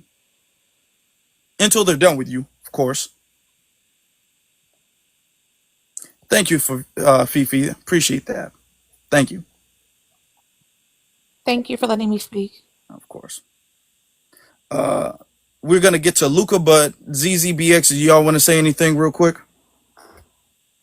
Well, I do want you to be able to get to the other speakers, but shout out to that sister. Oh, we love the non-MBAs to come up here and get on code. Now, that's what that first Nigerian brother should have did. You up here worried about Black American business. You could at least be worried about Nigerian American business. He ain't even go there with it. He went straight to our shit. So yeah, shout out to that sister. That's what's up. We let her see you on code. That's what's up. Appreciate that. Let me see. Let's get to Luca. Somebody in the chat room says, "What is the solution?" We need to have another conversation about that. Then there is a solution. It's not all doom and gloom. There is a solution, and we can talk about it. It's simple. It's not easy, but it's simple. But we'll talk about it. I'm not a person who just complains about a situation. I have a solution about it. I have a solution. All right. Everybody needs to get on code, but we'll talk about that. We'll have a conversation about that. That's a good you asked that question. Luca, are you with us? Hey, can you hear me? Yeah. Hey, I'm YT Mexican American from Chicago. Okay. I just really hate Nick Fuentes, and I think anybody who associates with him is just very evil or just incredibly misguided. This guy I don't know if you guys know who Ali Alexander is. He's the guy who got, what is it called? He was the guy who funded the Stop the Steal movement, and he got caught talking to very young boys. And Nick Fuentes was on camera on another podcast defending him, and even going as far as to, in his group chats on Signal or Telegram or wherever goblin lair he's in right now, talking about how he, the people who were talking to Ali Alexander and, getting caught up in his, I don't know the correct word, but his evilness, that they were dumb for doing that and that they should have known that Ali Alexander is into that. Like this person, Nick Fuentes, I don't even think the word person fits him. He is a very evil, disgusting creature who hates himself, hates his own identity. And I think someone else talked about how like it was Daisy Dukes. She was talking about how she doesn't like the idea of like, you know, they were born like that or they were raised around that. But that's kind of like what happened with, or not. It's not an excuse that I'm making, but rather, Nick's family, Nick's parents were discussing racists, were discussing anti-Semites, and that's where he got it from. You know, and that's why he doesn't face any repercussions for his behavior. His parents are wealthy, and they don't care about his behavior, and people just don't realize that he's just a very, you know, conniving, you know, can't really handle himself emotionally, because if he finds any sort of quote unquote misbehavior or disloyalty, he'll just rant to you, talking about how like you're ungrateful for his like attention and whatnot, and then disown you like you're trash. He did the same with like that other dumbass. I don't know how far I can say words. Destiny, another streamer, and this is very online, so I understand if people don't know this about Nick Fuentes, but he's just like he's known for turning on people, and it's honestly not surprising that he turned on Black conservatives who previously supported him or had him on a show. Yeah. I mean, it's very. Oh, go on. No, I was saying, yeah. Oh, I'm gonna let you land. And you know, like people, when you think about Nick Fuentes, you shouldn't think about him as like this like unstoppable, pernicious, rising force. He is 100% supported by, you know, some dark and evil forces. Like this isn't even like his growth isn't natural. Like this guy was anti, you know, that certain country. I don't know if I can say the name, but I won't. But he was anti that certain country. Super Mario. And now when, you know, the Charlie Kirk thing happened and the guy got caught, he wants to talk about how it's people on the left doing it and how people on the left are violent. And obviously the conversation is different, but like he's using this opportunity to kind of get revenge on the side, on you know, the left that, you know, was the reason why he got kicked out of college for his racism. People didn't like the fact that he was like, he went to the Unite the Right rally and all that other stuff. And, you know, like this guy isn't a serious, you know, streamer or not streamer, but pundit, you know, this political personality with no serious ideology. This guy switches up whenever he wants to. Nice 1 minute evil and mean the next, you know, and like he is, if anybody like meets up with him, talks with him, tries to connect with him, it's going to be something. It's like a Faustian bargain where he'll just get more meteoric rise out of you than you will ever get from him, because his fans just don't like anybody who isn't white, like, you know, like they, or at least isn't on their side. Like they're willing to just, I'm gonna let you land. you know, I'm gonna let you. yeah, no, that's done. I'll just repeat myself. Yeah, real talk. Evil is a kind word to be honest with you. Evil is a kind word. Yeah, But thank you. Yeah, that's true. That's true. He destroys everywhere he goes. Everywhere he goes, there's destruction. And some fools still think that they can like befriend him. And none of his friendships has ever benefited anybody except him. You can ask Myron Gaines about that. And the whole Fresh and Fit crew. He damn near single-handedly destroyed Fresh and Fit. Okay? One of the dudes, the other dude, not Myron, the other dude, came out there and he spilled the beans saying that it was Nick Fuentes that pretty much destroyed their podcast. And he laughed about it afterwards. When their podcast got demonetized, Nick Fuentes made a YouTube, or not a YouTube, a Rumble video laughing at them, knowing what he did, mocking them. So yeah, that's the type of person he is.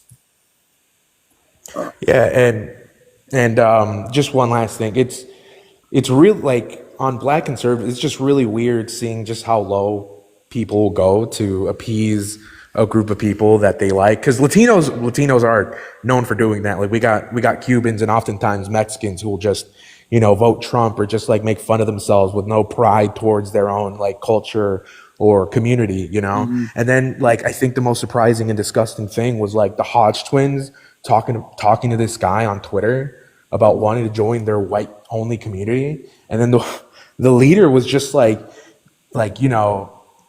we like you guys, but no, white people only. It's just like what did you expect would happen? That they would just open their arms to you? Like these people have shown their true colors, and yet you're still going over there and thinking that like you're in the club. You're not. Yep. You're just not. Thank you. All right. That's true. And let's get to After I have a Terry. question. So is Tatum getting his still a N-word wake-up call? Is that what's It's happening with him? Yeah, it looks that way. Things are kind of getting worse and worse for him. Okay. It looks that way. It looks that way for a lot of a lot of the conservatives. It looks that way. Mm-hmm. No, a lot of their numbers are dropping off. They trying to get into different fields, into different niches. Yeah, all of that stuff, all of that is looking that way. We was just talking about that with Candace. It's looking that way for a lot of them. Mm-hmm. Okay. Taru or Turi? Tori. Tori. It's Tori. Hello, everyone. How you doing? I'm 41, and I am a Black American on both sides of my family. I You came up here actually before. once, like maybe more than a month ago. I feel like I remember you. Wait, go ahead. I see you in the chat room often, so. There was a lot that I heard earlier from the other woman who came up and didn't have the courage to stay, because I did tag her and say I want to address you, but she didn't stay. However, I want to get a few things off of my chest. Firstly, I recommend any person who is melanated, and I use that word with intention, not just Black, but melanated, right? Because the real reason that they can't stand us is because they have around 2 to 3% Neanderthal DNA, and they know that they come from us. There is no genetic difference with us as humans. It's roughly around 1% that determines hair color, eye color, skin color. Now that they've cracked the human genome, they do in fact know that the oldest Homo sapiens sapiens are Africans from Central Africa, like the area of the Congo, etc., below where the Sahara is. They know this now. They just found a mummy 2 years ago that they did DNA testing from in China. They were so convinced it would have unique Asian traits. It didn't. Uniquely African. And that mummy they found in China was older than some of the other ones they had found previously. That is what's driving a lot of this. Their world is crumbling around them. They are now getting skin cancers. For those that don't know, Israel is the skin cancer melanoma capital of the planet. The planet. They actually have skin farming. This isn't me being, conspiracy theorist. This is a real thing. Please look into it. It will terrify you. If you ever have to don't ever travel there and not be claimed within a certain amount of time. They actually have skin banking and skin farming because so many of them get cancer. The woman that was here earlier that talked about Black conservatives, I have a question for people who say that they're a conservative. What are you conserving? And I mean that with serious intention. I know that it doesn't appear anyone on the panel currently has identified themselves as a Black conservative, but for the person that was here earlier and anyone left in the comments, if you believe that you can even be a Black conservative, I recommend you getting on a search engine and Googling someone named Lee Atwater and look up something he created called the Southern Strategy. Lee Atwater went to Ronald Reagan's administration at the behest of the Heritage Foundation, who is the architect of Project 2025. If you can stomach it, because it's going to offend you, Lee Atwater's interview at the White House with Ronald Reagan was around 42 minutes. Some of it, however, is on the internet. Look up what the Southern strategy is. Well, you will hear this man, who is the architect of modern white supremacy. And I say modern because, like all things that must endure, it must evolve with the times. That man is the architect of why they say things like states' rights. It's the reason that they called us welfare queens. But who are the ones crashing out about their benefits being cut off? They don't know their crime rate. They don't know they are not only the majority of CSAM offenders, they're the majority of domestic terrorists, environmental terrorists, religious terrorists, racial terrorists. They are the majority of people who unalive police officers.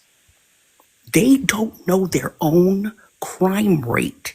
They truly do believe that crime is intrinsic to having melanated skin. And a lot of this is rooted in Lee Atwater's Southern strategy. In regards to being a Black conservative, the reason why it's impossible is because the people that created that ideology say so. Who is the most qualified person to speak on an ideology?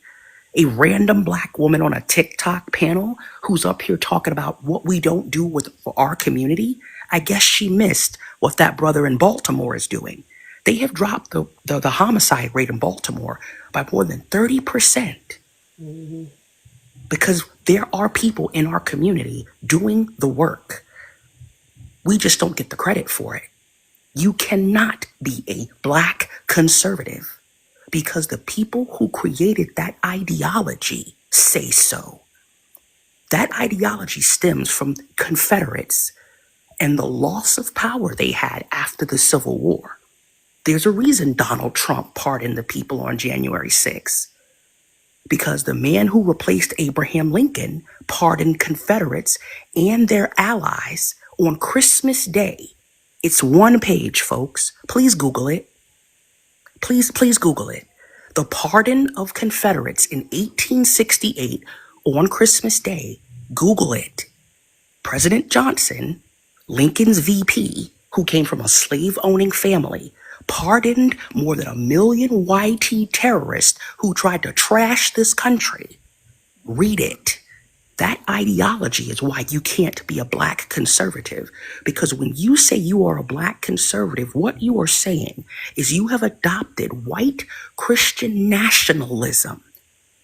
And you have adopted it as a willing participant to the oppression of other people who don't benefit from it. The same way, I don't have children. I'm no one's mother. But if I did have a child, I guarantee you I would know when they were born and what their name is. It doesn't make sense to think that you were conserving anything other than a time in politics and history where you could not vote, where your schools were segregated, and where YT people could unalive you with impunity. I want to remind everyone, Central Park, I'm from Brooklyn. Central Park in New York City was started by freed slaves. It was called Seneca Village. They flooded it and then took the rest of the land around it by eminent domain. It's now Central Park.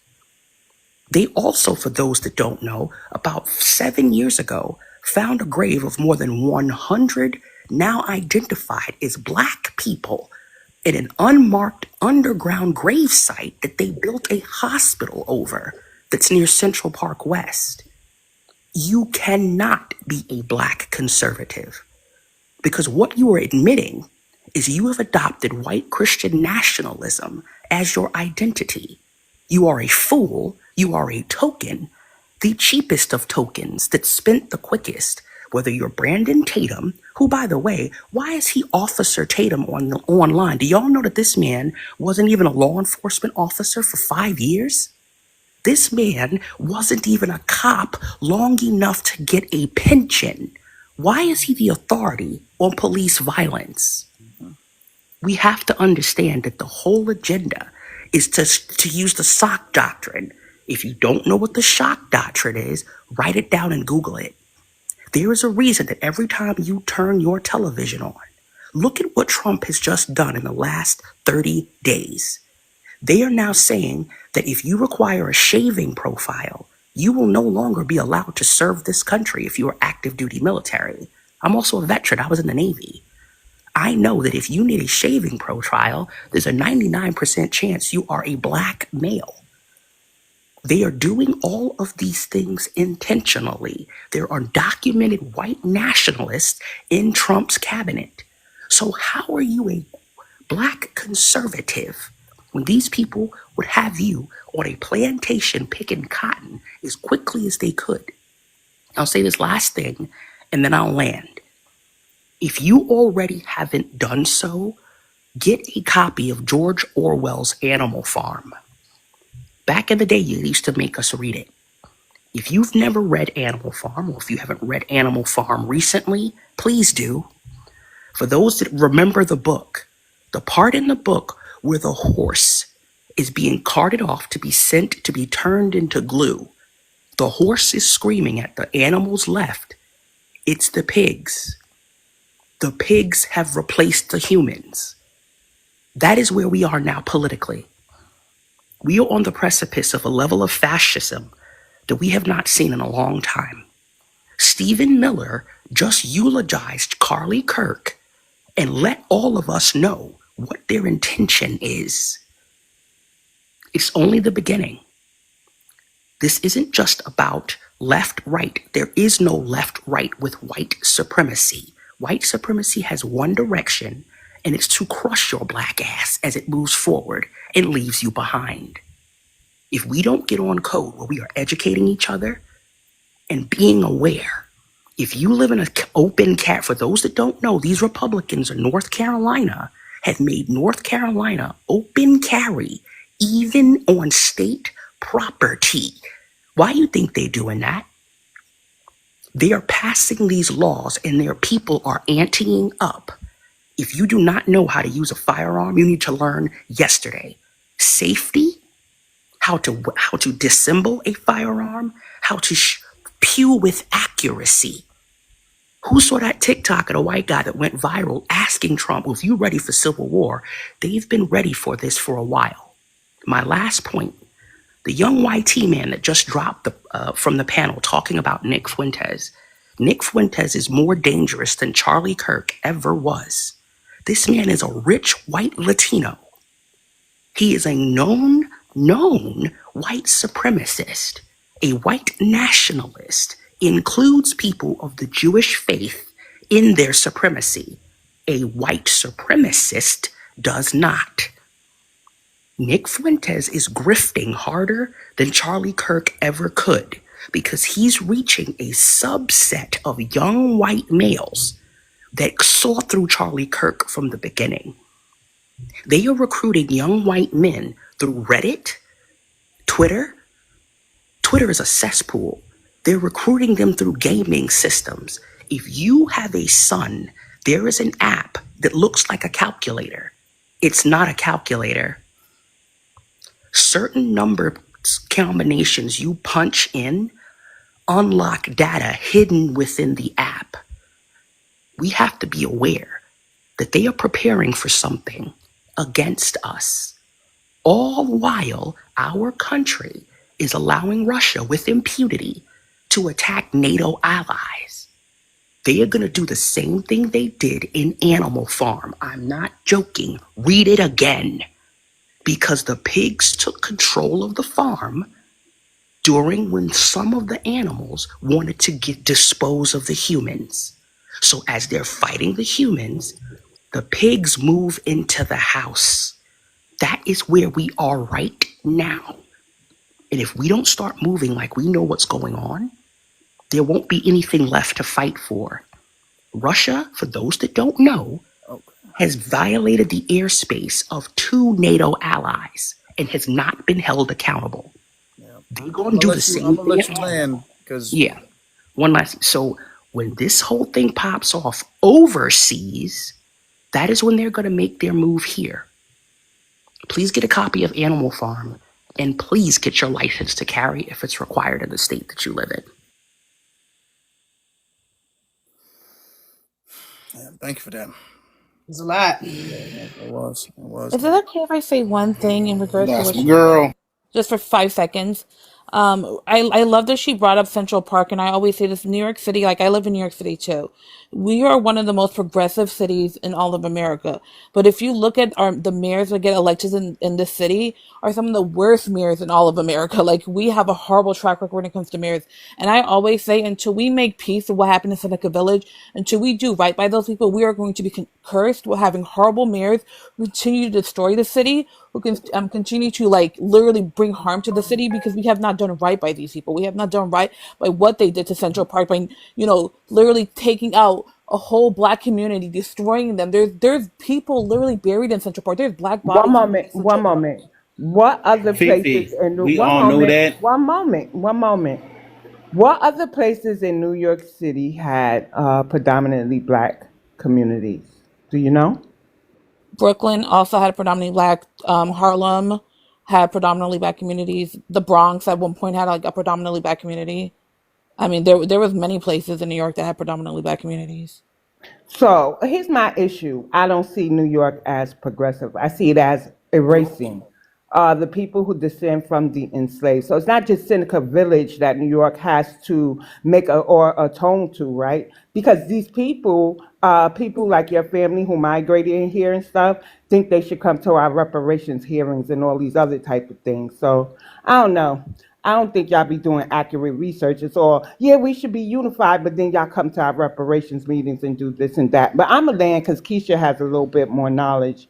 And I really value her insight, especially since y'all two want to bring up New York City. I definitely don't feel like we should get reparations. That's okay. That's all right. That's not What your are we getting business. reparations I don't for? want to hear it. Like I us, don't want to actually, hear black it, Americans, ma'am. yes. It's over. It's over. Yeah, I think yeah, that we get it. We don't need.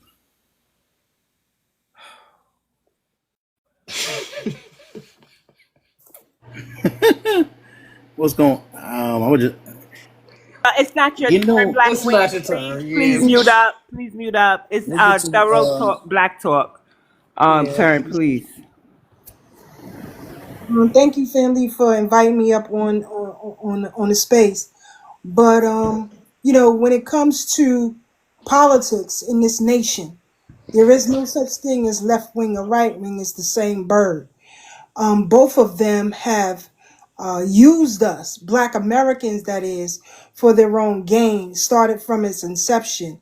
You have to remember that the Black man was given the vote before the white woman. And she was so ticked off. That's why she began the suffrage movement, because she was so enraged that the Black man received the right to vote before her. And that is because Black men out of enslavement began to form communities, not just communities, but businesses and institutions of learning. When it comes to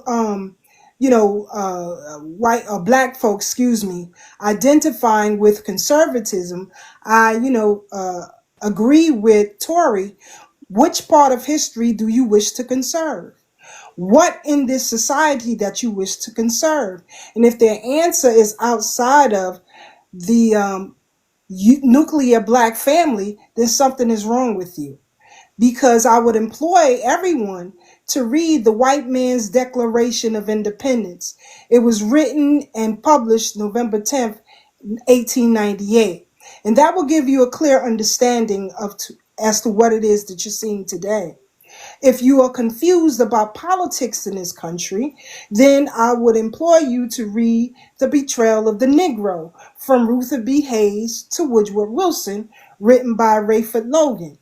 And if you're still confused, and if you still wish to tote that white team talking point where black people committing the most violence, then go purchase the book Without Sanctuary and see for yourself where the violence originated from, stems from, and still permeates society today based on current FBI numbers.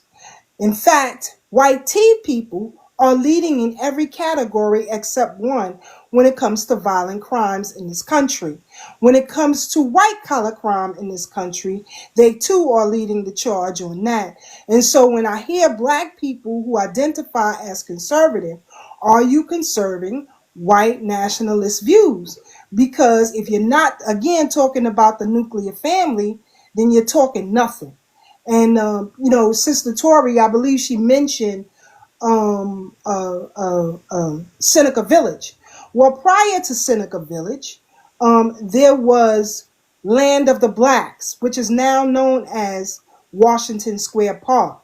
You see, black people in the mid 1600s formed their own communities once they were done with their indentured servitude under the Dutch. And that area was specifically chosen for them so that they can be a guard or a gatekeeper against the British who were trying to fight and take Dutch territory. But that history is not often talked about, and it should. If you visit the New York Historical Society, of which I am a member of, when you enter that historical society, there is a huge statue of Frederick Douglass on the outside. Also, as you enter and turn to the left, the first exhibit is that of Frederick Douglass. And Frederick Douglass talked about composite immigration. And so for all of the black immigrants or Asian immigrants or whomever, because including Nick Fuentes and every other white tea person in this country is of immigrant heritage. You came here because when Columbus came here, he told you about the dark-skinned natives that he found when he got here. He talked about how welcoming they were, how accommodating that they were, and that they didn't have a violent nature in them. And so if they didn't have a violent nature when Christopher Columbus came here, that means that you white immigrants who imposed yourselves, you brought that violent nature because it didn't exist. And this is based on his words, not mine. And so it's very, very important that we get a clear understanding of what it is that we're dealing with. And we understand that white tea folks have always had gatekeepers, and they still do. Even though their numbers are dwindling, they are trying to leave the ideology behind. And so that's why you have immigrants who will come up and speak against the original people. That's why you will have immigrants who will tell you that the first pyramids will come out of Egypt, when we have mounds in the United States that are older than that of Egypt. And so if the mounds are older than Egypt, that means DNA here is older than Egypt. And so I would employ everybody to research the A00 Albert Perry gene, that goes almost 400,000 years ago on this soil and has no connection to Africa whatsoever. And so don't let these people come, before you and get you all riled up. They are nothing but gatekeepers. Every immigrant in this country, you owe your status, your naturalized status here in this country to foundational black Americans. Because if it wasn't for persons like one of the first senators, Samson Keeble out of Tennessee, and his relationship with black business owners and black institution founders such as Booker T. Washington, none of you will be allowed in this country, because he sat on the first commission for immigration. And he wanted to level out the playing field because a lot of nasty white tea folks were coming in here and overpopulating the country. And so he fought so that black immigrants, no matter where you are from, come into this country. Every war, I think Sister Tori says she is a former vet. She is a vet from the Navy. Every war in this country, beginning with the American Revolution, if black people were not involved, they would have lost every war. And that's just not what I'm saying. That's what they say, not me. So let's be clear. When you have people who come into these spaces, or these Black conservatives that you have in the prompt, they're doing what they're supposed to do. They are scared cowards, and they hate to be called to the floor. When it comes to, and I heard, I think the sister who was a conservative, she said that, we run away from conversations about ourselves. Let me be clear. The most engaging father in the United States is the Black American man. That's not my words. That is their words. When it comes to community and how it operates, unifying, it's the Black American community. How do I know? Because when immigrants come from other places, they find refuge or business opportunities within our communities that they can never do in any other community. And if you think I'm lying, those of you who like to wave your flags high and proud, take your behinds to Biloxi, Mississippi, and wave those flags down there and see if you make it out alive. And with that, I land my plane. Thank y'all. Thank you, Keisha. All right. All right. Thank you, Keisha. Appreciate that. Appreciate that. We started off rough because there was some characters here, but we've been having a pretty productive conversation thus far. So that's good. Shout out to y'all for that, and make sure y'all tap the screen. We real close to like what 50K likes. We can get there in the next couple minutes. So everybody, let's have a mass tapping of the screen. Everybody, real quick, please and thank you. Please and thank you. All right. We'll get to Daryl, and then we'll get to Black Wing.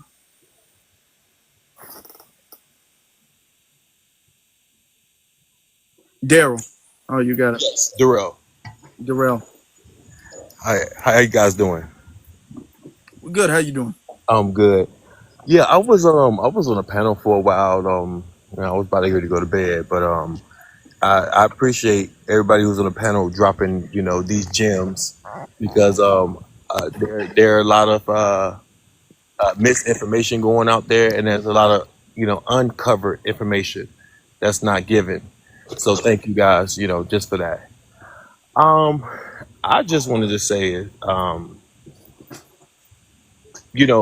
with how things are going and how people are showing their hands, their cards, and we see clearly.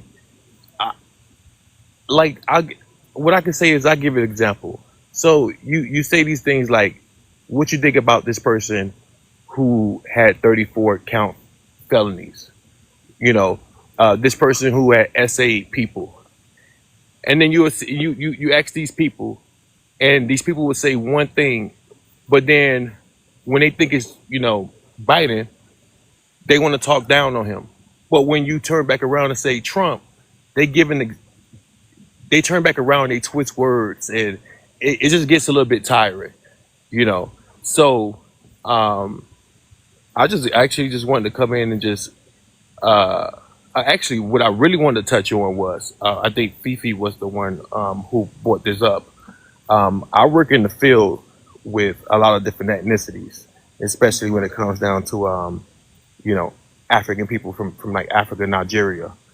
And one of the things that I do realize quickly in the field is how there's never no unity, none whatsoever, when it comes down to that. I wouldn't expect for them to know exactly what Black Americans go through, but I just don't like the fact that things get very dismissed, and there's a notion that we as a people are lazy, we don't do enough, we're uneducated. And I feel that if we had some type of level of communication or a type of rapport, maybe we can get down to the root of this. But it's crazy how those ethnicities would go and listen to a white person or somebody else first before coming into our communities and getting to know us as a people, and it's very disheartening. And then I find it very disrespectful when considering the fact that even though we didn't have much to really deal to come up for, we always create everything. We created these different genres of music, and it's stolen from us. We influence the world. They say we don't have no culture, but yet we are culture. Look what's happening in Pan Africa. You have these big stars is doing Afro beats, but they dress and they cosplay like us. Mm. And like it's the irony. At the end of the day, I know we are great as a people. And I know we do have a lot of things that are working against us. But as being a creative whole, let's just keep it 100. We basically create the influence throughout the world. Everybody wants to be us, but everybody wants to disrespect us. And that's the thing that just kind of just it's disheartening. And I think that's the only thing I just kind of wanted to say. Mm, no talk. Fifi, I heard your request. I'm gonna let you respond, but let me let the other couple people speak real quick, so we can get to wrapping stuff up.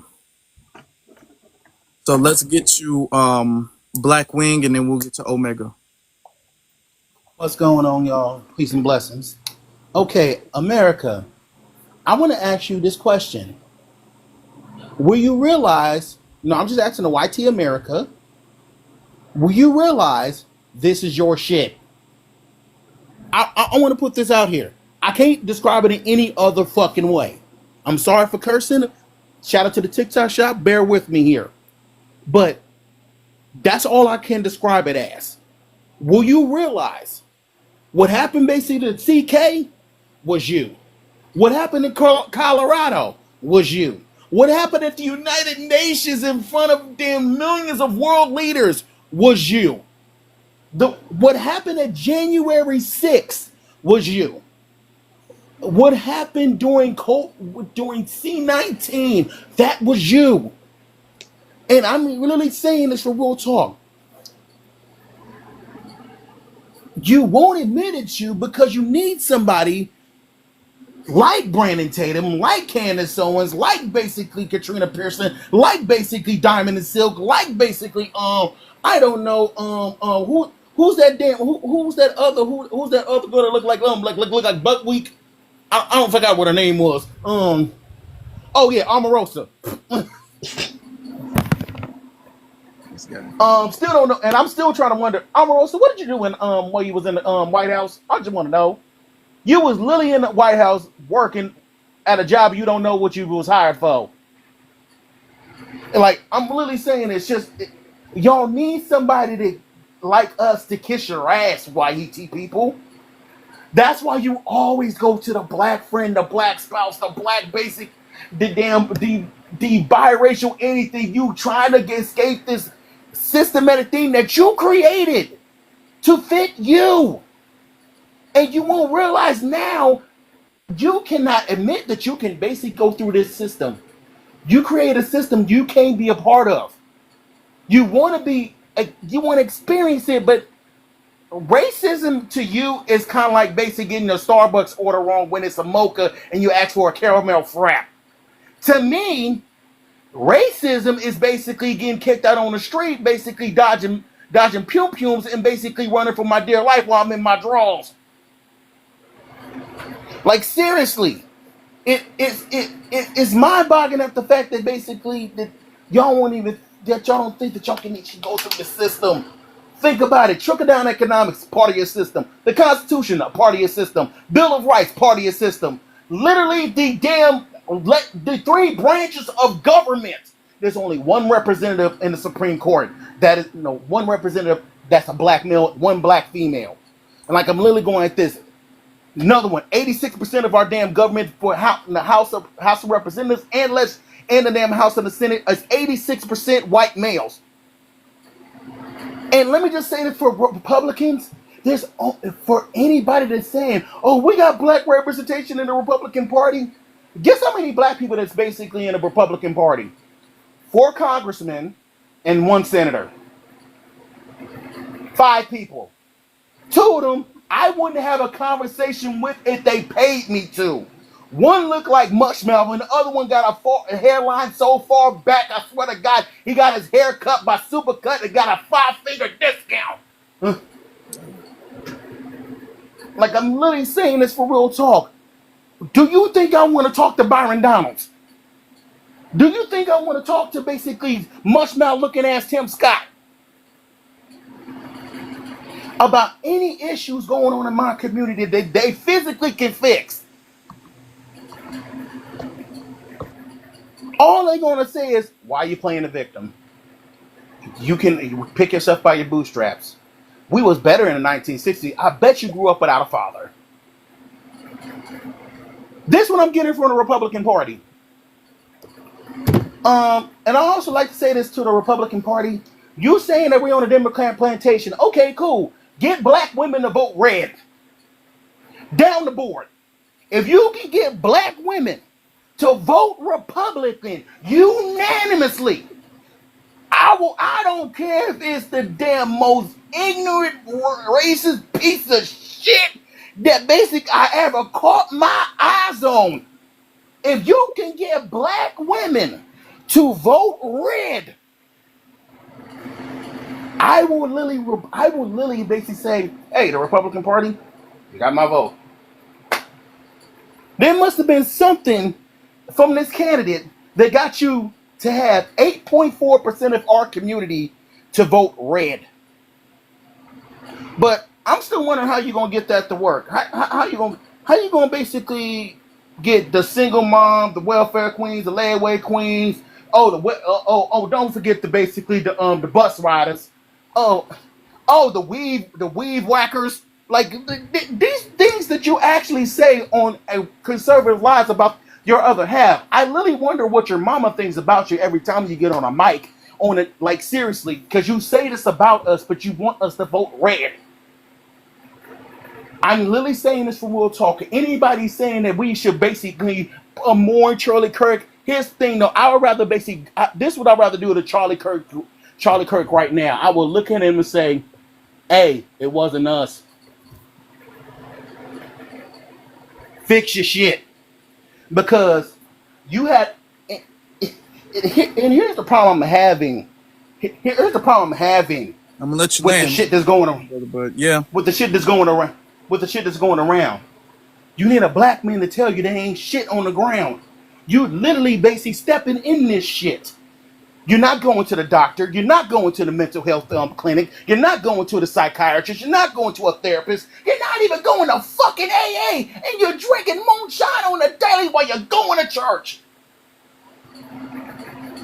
But you won't fix your shit.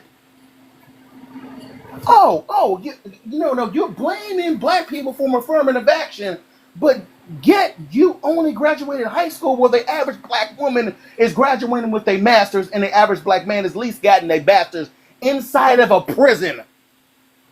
So I'm literally saying this in real talk. Fix your shit. There should be no reason why that every time I see your son, I'm worried that he got a damn AR-15. Fix your shit. Oh, there should be no reason why the daddy's creeping up in my little daughter's room and basically doing something very inappropriate with their daughter and then say, oh, the nuclear family. Fix your shit. There's a reason why basically single moms are single mothers. Please fix that shit. Oh, and don't get me started, and do not get me started on y'all doing stuff that you see on TV because you think it's cool. Fix your shit. all right, thank you, brother. Real talk, Yeah. real talk. They got a lot of problems to worry about. That's a fact. These people are like, they're very vampire-like when you think about it. Mm-hmm. They're very vampire-like when you think about it. You know what I'm saying? Because you know how the and vampire mythology how they don't like mirrors. It's kind of like Yeah. that. They don't like Exactly. mirrors. Yeah. Symbolic for the lack of accountability. Oh no, they don't want to look in the mirror because there's too many cracks. Oh, they don't want. Here's the thing. Let me just tell you this right now. There should be no Oh, reason brother. why Okay. Oh, the average white teen male is addicted to a lot of basically how can I put this, man-made products and also leafy products and also basically a little bit on the bottle, because let me just tell you this right now. 31% of your marriages that's ended divorce was caused by alcohol addiction. Mm. Yeah, but 31%. These ain't damn made up numbers. mm-hmm. Thank you, brother. Thank you. that's where I'm Okay, at. we'll get to Omega. Appreciate that. Shout out to the room, B1. Back first, brother. B1. Basically, I'll address the the prompt. Yeah, it's funny to see, to be honest with you, because like for years, Professor Black Truth has been telling us they always break their tools, and right now, like BX was getting at earlier, it is a Negro wake up call season. So Mm-hmm. I just got my popcorn. I ain't too pressed about it, and it's a wonderful thing to see. That being said, I think they were getting a little bit too comfortable. You know what I'm saying? Like with Trump in the presidency and the social climate the way it is right now, following the murking of Charlie Kirk, they don't want to be. They don't. They're tired of tiptoeing. You know what I'm saying? The way that it looks to me, they want to just come out and be able to say it. And right now, like that little niche that these bootlicks have been profiting from, it's starting to dry. Excuse me, it's starting to dry up. So you know, it is what it is. I'm going to the store. Anybody want something to drink? You know what I'm saying? So that's what it is, man. D1, I land my plane there. Right first, brother. Thank you. Thank you for that. Y'all, let's do a mass tapping to like the stream real quick before we head out of here. I did say that I would let Fifi respond because Darrell said something about something Fifi said, and she wants to respond to it, or she wanted to retort to it. So I'll let you go ahead if you're still with us. You know, oh boy. Yeah, I'm still here. Thank you. I know he's not here anymore, but I did want to address that. Him talking about why is it so hard for, I'm only speaking for Nigerians, so I can't really speak for any other, people, but why is it like they just don't come and join community? I think a lot of it has to do with the fact that like when they're in Nigeria, the only thing they hear about like Black Americans are negative things. Like, so you have to realize like a lot of the media that's exported to Nigeria is not media that shows Black Americans in positive light. It's either like, a lot of it is like the rap music, and then like that's twisted into like, well, rap music is like violence music. And even though they like Black American culture, right? Like they like the rap culture and hip hop and all that, but that's not deemed, when it's exported to Nigeria, it's not deemed in a positive way. And then any type of like representation that they see of Black Americans in movies and stuff, they're like, represented as like gangsters and stuff. They're not exporting like the movies of like Black Americans and the things that they've done with them, to make America what it is today. So a lot of it's a place of ignorance.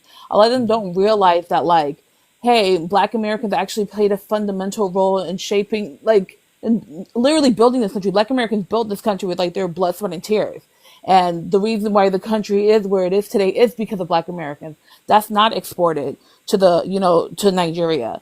So like I'm giving them grace on that, but when my grace ends is that once you come to this country, it is your job to educate yourself. You don't go to somebody else's home and not educate yourself on what's happening within that home and how that home works. And it's like, okay, if you're in Nigeria, I understand there's a lack of education there. There's a lack of understanding because you're not abroad. You're not within that culture. You're gonna basically only learn what they feed to you. But once you come to this country, you have all the resources in the world to educate yourself. You have time to like literally look around you and figure out how things work and not fall for the propaganda.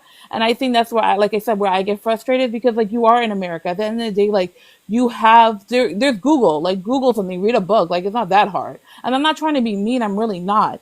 But it's like you come to this country and there's like this proximity, and you have to understand that like they think white people are just so smart. Like I hate to say it that way, but it's a lot of brainwashing of like white people are smart and like be more like them. So when they come to this country and white people are kind of basically like pedestalizing them, right? And even though they know they're Black at the end of the day, right? A lot of like people, so like a lot of Nigerians that come here, their skin color is darker than a lot of like, Black Americans because, like slavery and everything that happened.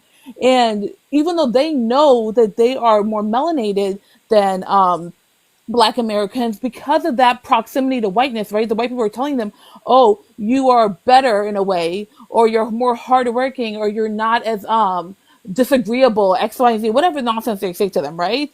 It makes them feel like they have a closer proximity to whiteness. And that's where like colorism plays. Like there's so much to it. But again, you come to this country, you're coming to somebody else's home. You get what I'm saying? You're coming to a country that is not your country. It is your job to educate yourself, your job to understand how this country functions, your job to understand the history, and your job to understand the players. You don't walk into somebody else's home, expect to live there, and not take it upon yourself to understand how things are run and how things, you know, how the system runs and how the system is able to move forward. And it's a harmful system, and it's upon immigrants. We have to do the job. Like, we have to do the work. You can't put that on Black Americans. Black Americans have done enough. You come to this country, you know, again, I'm not saying that we're not working hard. I work hard. I got my degree, but I understand I got my degree because of the work that Black Americans have done. So if you're coming to this country after the work that Black Americans have done, it is your job to educate yourself on their struggles, educate yourself on the reason why, you know, the Black community is where it is today.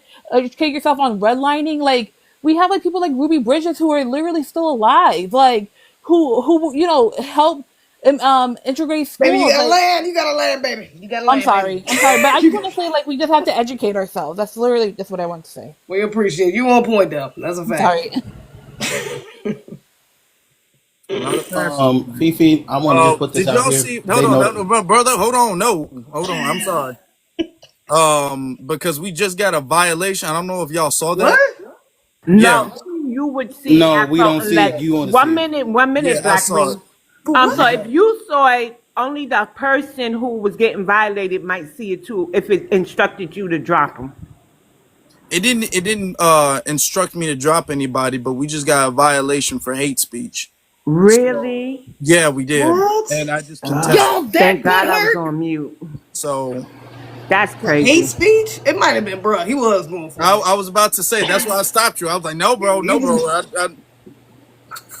I Uh, agree with what you were saying, but TikTok felt like you Yeah. might have been doing a lot because right after you was done, we got a violation for hate speech. So yeah, you have to yeah, quote so them. Wow. that's our sign. We got to wrap things up. Yeah, we gotta wrap it up. Wow.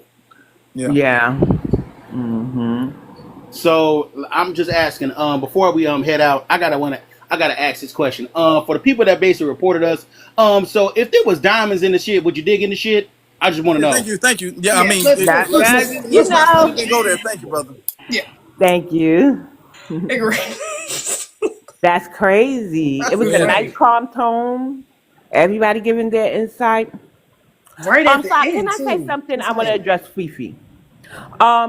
So people in New York, you bring up Seneca Village and having to atone for those who lost their land or who were formerly enslaved there. So there is a young lady on this app who actually descends from there. I actually descend from the Dutch enslaved too in New York and New Jersey. And sometimes it's like tokenizing. I don't want to hear it, especially if you're an immigrant, because all I hear is gentrification. All I hear is other things. For the most part, you've been on point. I just ask that you be mindful that these people, these descendants, are still in New York, right? Still close in the area. And we're going through a lot right now. It's a lot of erasure going on. So when I cut you off, like, no, I don't want to hear it, it's because I'm tired, right? So we're having a whole reparations meeting. I have the names of my ancestors and their siblings and all of this enslaved by the Dutch. But I got to watch the Jamaicans in our reparations meeting. Can't personalize it. Can't tell how they was harmed by it. And us who know that we descend from them, half the names isn't even being disrespectful as they were. So that's just me stopping you short there. But for the most part, everybody agrees that you are on point. But please be mindful, there are still people here who descend from chattel slavery in New York. And so some things it just isn't the right time. That's all, Fifi. I Yeah, wanted but to we tell you. appreciate I'm you. gonna land there. Yeah, we appreciate it. We Yeah. just, trying to so we can all move forward in alignment. But real quick, Halo, you just caught us. We was just wrapping it up, but be mindful because we just got Oh, a hate that's cool. speech I be down violation, for so you it. got to be real PG right now. You know how you be going. Oh, it's cool. It's cool. Oh yeah. Yeah, we just I'm got a little we just tired got anyway. one. So I've been yeah, working all these hours. I just was coming up, saying what's up to the fam. I What's up, wasn't. Nace? What's up, Nace? What's good? What's good? Cause I ain't gonna lie, I'm tired, y'all. I love me some Halo. it's like yeah. But Yeah, we had a good one. I've been checking out your little YouTube page. I see they didn't try to take your little page, your little video down. And Yeah. you try to did you when you edited, did they take it back down again? No, they didn't. I had to edit it back. It was because it was mass reported. That's really what it was. It was mass reported for bullying. Oh yeah, cause So I seen a lot the of people main thing came I in had that to take that the callers. I had to remove the callers. So it's only like just me speaking, and then there was some points I had to cut that out, cut certain parts out of even me speaking. So it was like that. But they left yeah, it up, but it's still unfortunate. yeah. Cause I be listening to y'all lives when I'm at work, and I be having it on headphones working Hmm. to get through the day. It be so boring at work, so that keeps me entertained I appreciate that. listening. Glad that we all helping. We all helping each other all the time, always. Yeah, y'all help me. Y'all helping. Y'all helping. For real, y'all helping. I even listen to the playbacks on the that you have on TikTok. All right. I be seeing ZZ stuff too. So Okay. I be tuned in. I be tuned in, y'all. I be tuned in. Appreciate you. I be getting a lot of stuff from y'all, and I be going. I be reading people down with the information I get from y'all. So y'all help me out a lot. I be eating All them right. up. Does. Oh, She you're gonna does. like She this does a one. good You're gonna job. like this one on the playback. We started Oh, off for strong with sure. this one. It You're gonna was some like this shit in one. there. Yeah, I be eating them up with it too. I take them. I take that information I got from you, and I go right to the next panel, and I be going in on them. Yeah. You do a All right. great job, Halo. So it works. It works. Sorry. All right. I appreciate that. Yep. I've been on here for a I'm good gonna while. tell you one thing I did get from you that I like to use is when you was talking about the Haitians Hmm. and who, the white tea lady that said that the Haitian man was, I mean, saying that the person that discovered Chicago was a Haitian, but she didn't really know, and she went back on her words on it. So I've been using that little thing that you said, and yeah, on them Haitians. So Yeah. The person who said that he was, because nobody knows where he was from before. And yeah, the woman, I right, forgot her name, but the white woman, she said, oh, he was Haitian. And then after he passed away, she said she right, actually never even met him. So she just, she made it up. She right, just said she right. made it up afterwards, after he And died. that's what I use. Hmm. I heard you, and that's exactly what I use when I get on these panels because they love to say, yeah, I said, yeah, whatever. You know, they like to claim little things. That man was a mulatto. That's true. I do know that. But if you want to claim anything to try to put yourself into something that you ain't, you ain't have no input in. But it's cool. It is what it is. Let's not get me started right now. So, yeah. Um, I had a long day at work. Yeah. Well, you gonna like this one for Anyway, that. it's nice to seeing y'all. Yep. You too, darling. Yeah, I'm gonna listen to the playback. Oh yeah, It's you gonna cool like because this I one. really like. I like to listen to the playbacks when I'm at work. I have material to listen to, so Yeah, check this one out for sure. This so is the greatest. I'm a certified playbacker. Okay, the So, certified ones. Shout out to the I'm so playback glad. team. Replay I listen to the game. playbacks. That's the replay game, Halo. Part of the replay Oh, game. yes I am. I sure do. I go back and listen to it. I be having something to listen to. I'm like, yes, he about the, ZZ stuff too. I be listening. I be in the cut. Hmm. That's so You glad. know, So rare. I can't really pull my phone out like that, but I be listening. That's all that matters. That's all you need is an ear. I be in the So Yeah, cut. that's all making the work right. go a little bit faster. Yep, I got my headphones, my Bluetooth in my ear, and it's on and popping. All right. The day going through. All right. Thank you for that. Get home Um, safely. Speaking of which, speaking of the playback, y'all, I'm y'all home. need to listen. Y'all need to go to For the Culture on YouTube so y'all can listen to the playbacks. We talking about the playback. That's where y'all get to listen to the playback. Go to For the Culture on Please. YouTube. That's where y'all need to listen to that. Then y'all can find me. Yeah, y'all go to the Florida Culture. Yeah, y'all can find me and ZZ's individual stuff on when you go to For the Culture. All of that stuff is linked in there. You know, so it's And y'all buy some loaded. merch. And yes, buy some merch. I'm wearing my merch right now, actually. Speaking of which, I was just off YouTube. I haven't worn the shirt yet because I've been working. So I'm going to put the shirt on, and Hmm. Get a Yeah, picture in it. I have a Photo. lot going on. Yeah, we knew. Yeah, I need that picture. I need that Yeah. promo. Let's get it. Okay, I I got appreciate you. I that. got you. All right. All right. I got you. Thank you. Thank you. Oh yeah. ZZ, I was trying to look up your merch. I couldn't find it.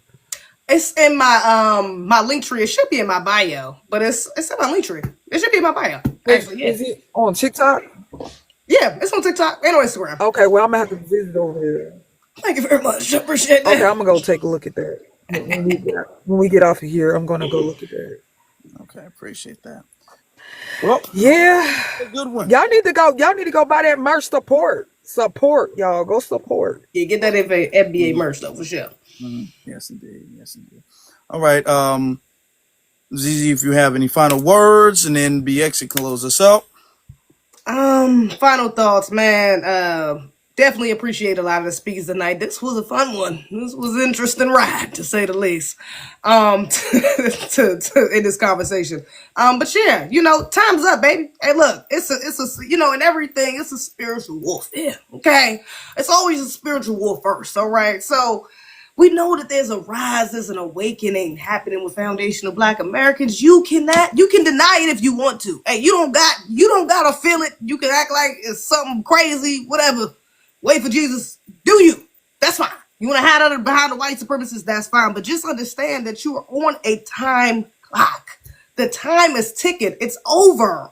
There's no more benefits. There's no more climbing the tower. It's done. It's over, baby. So yeah, you can keep trying to get crumbs and butter biscuits if you want to, sure. That's how you want to spend the rest of their days, absolutely.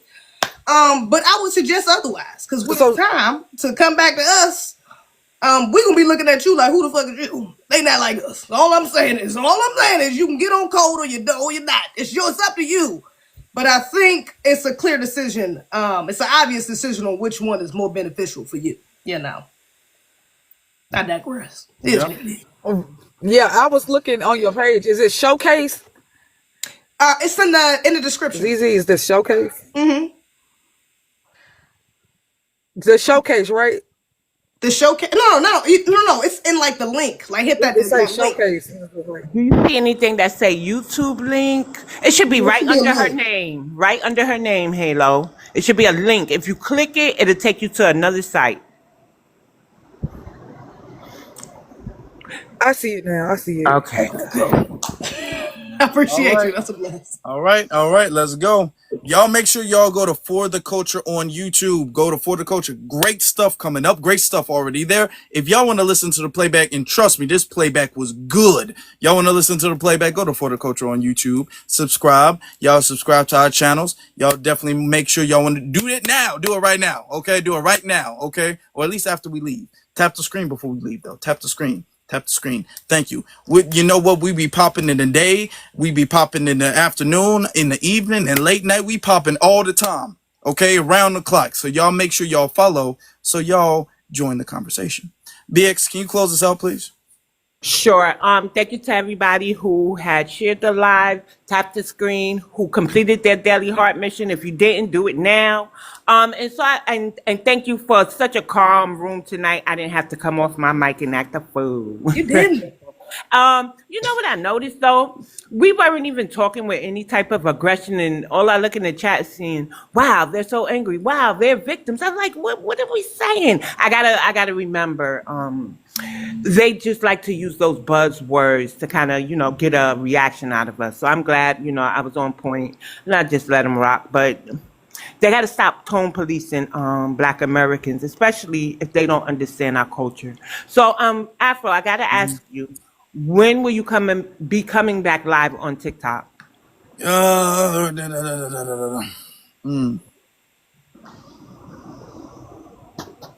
Maybe tomorrow in the day. In the afternoonish time. If not, probably Saturday in the day.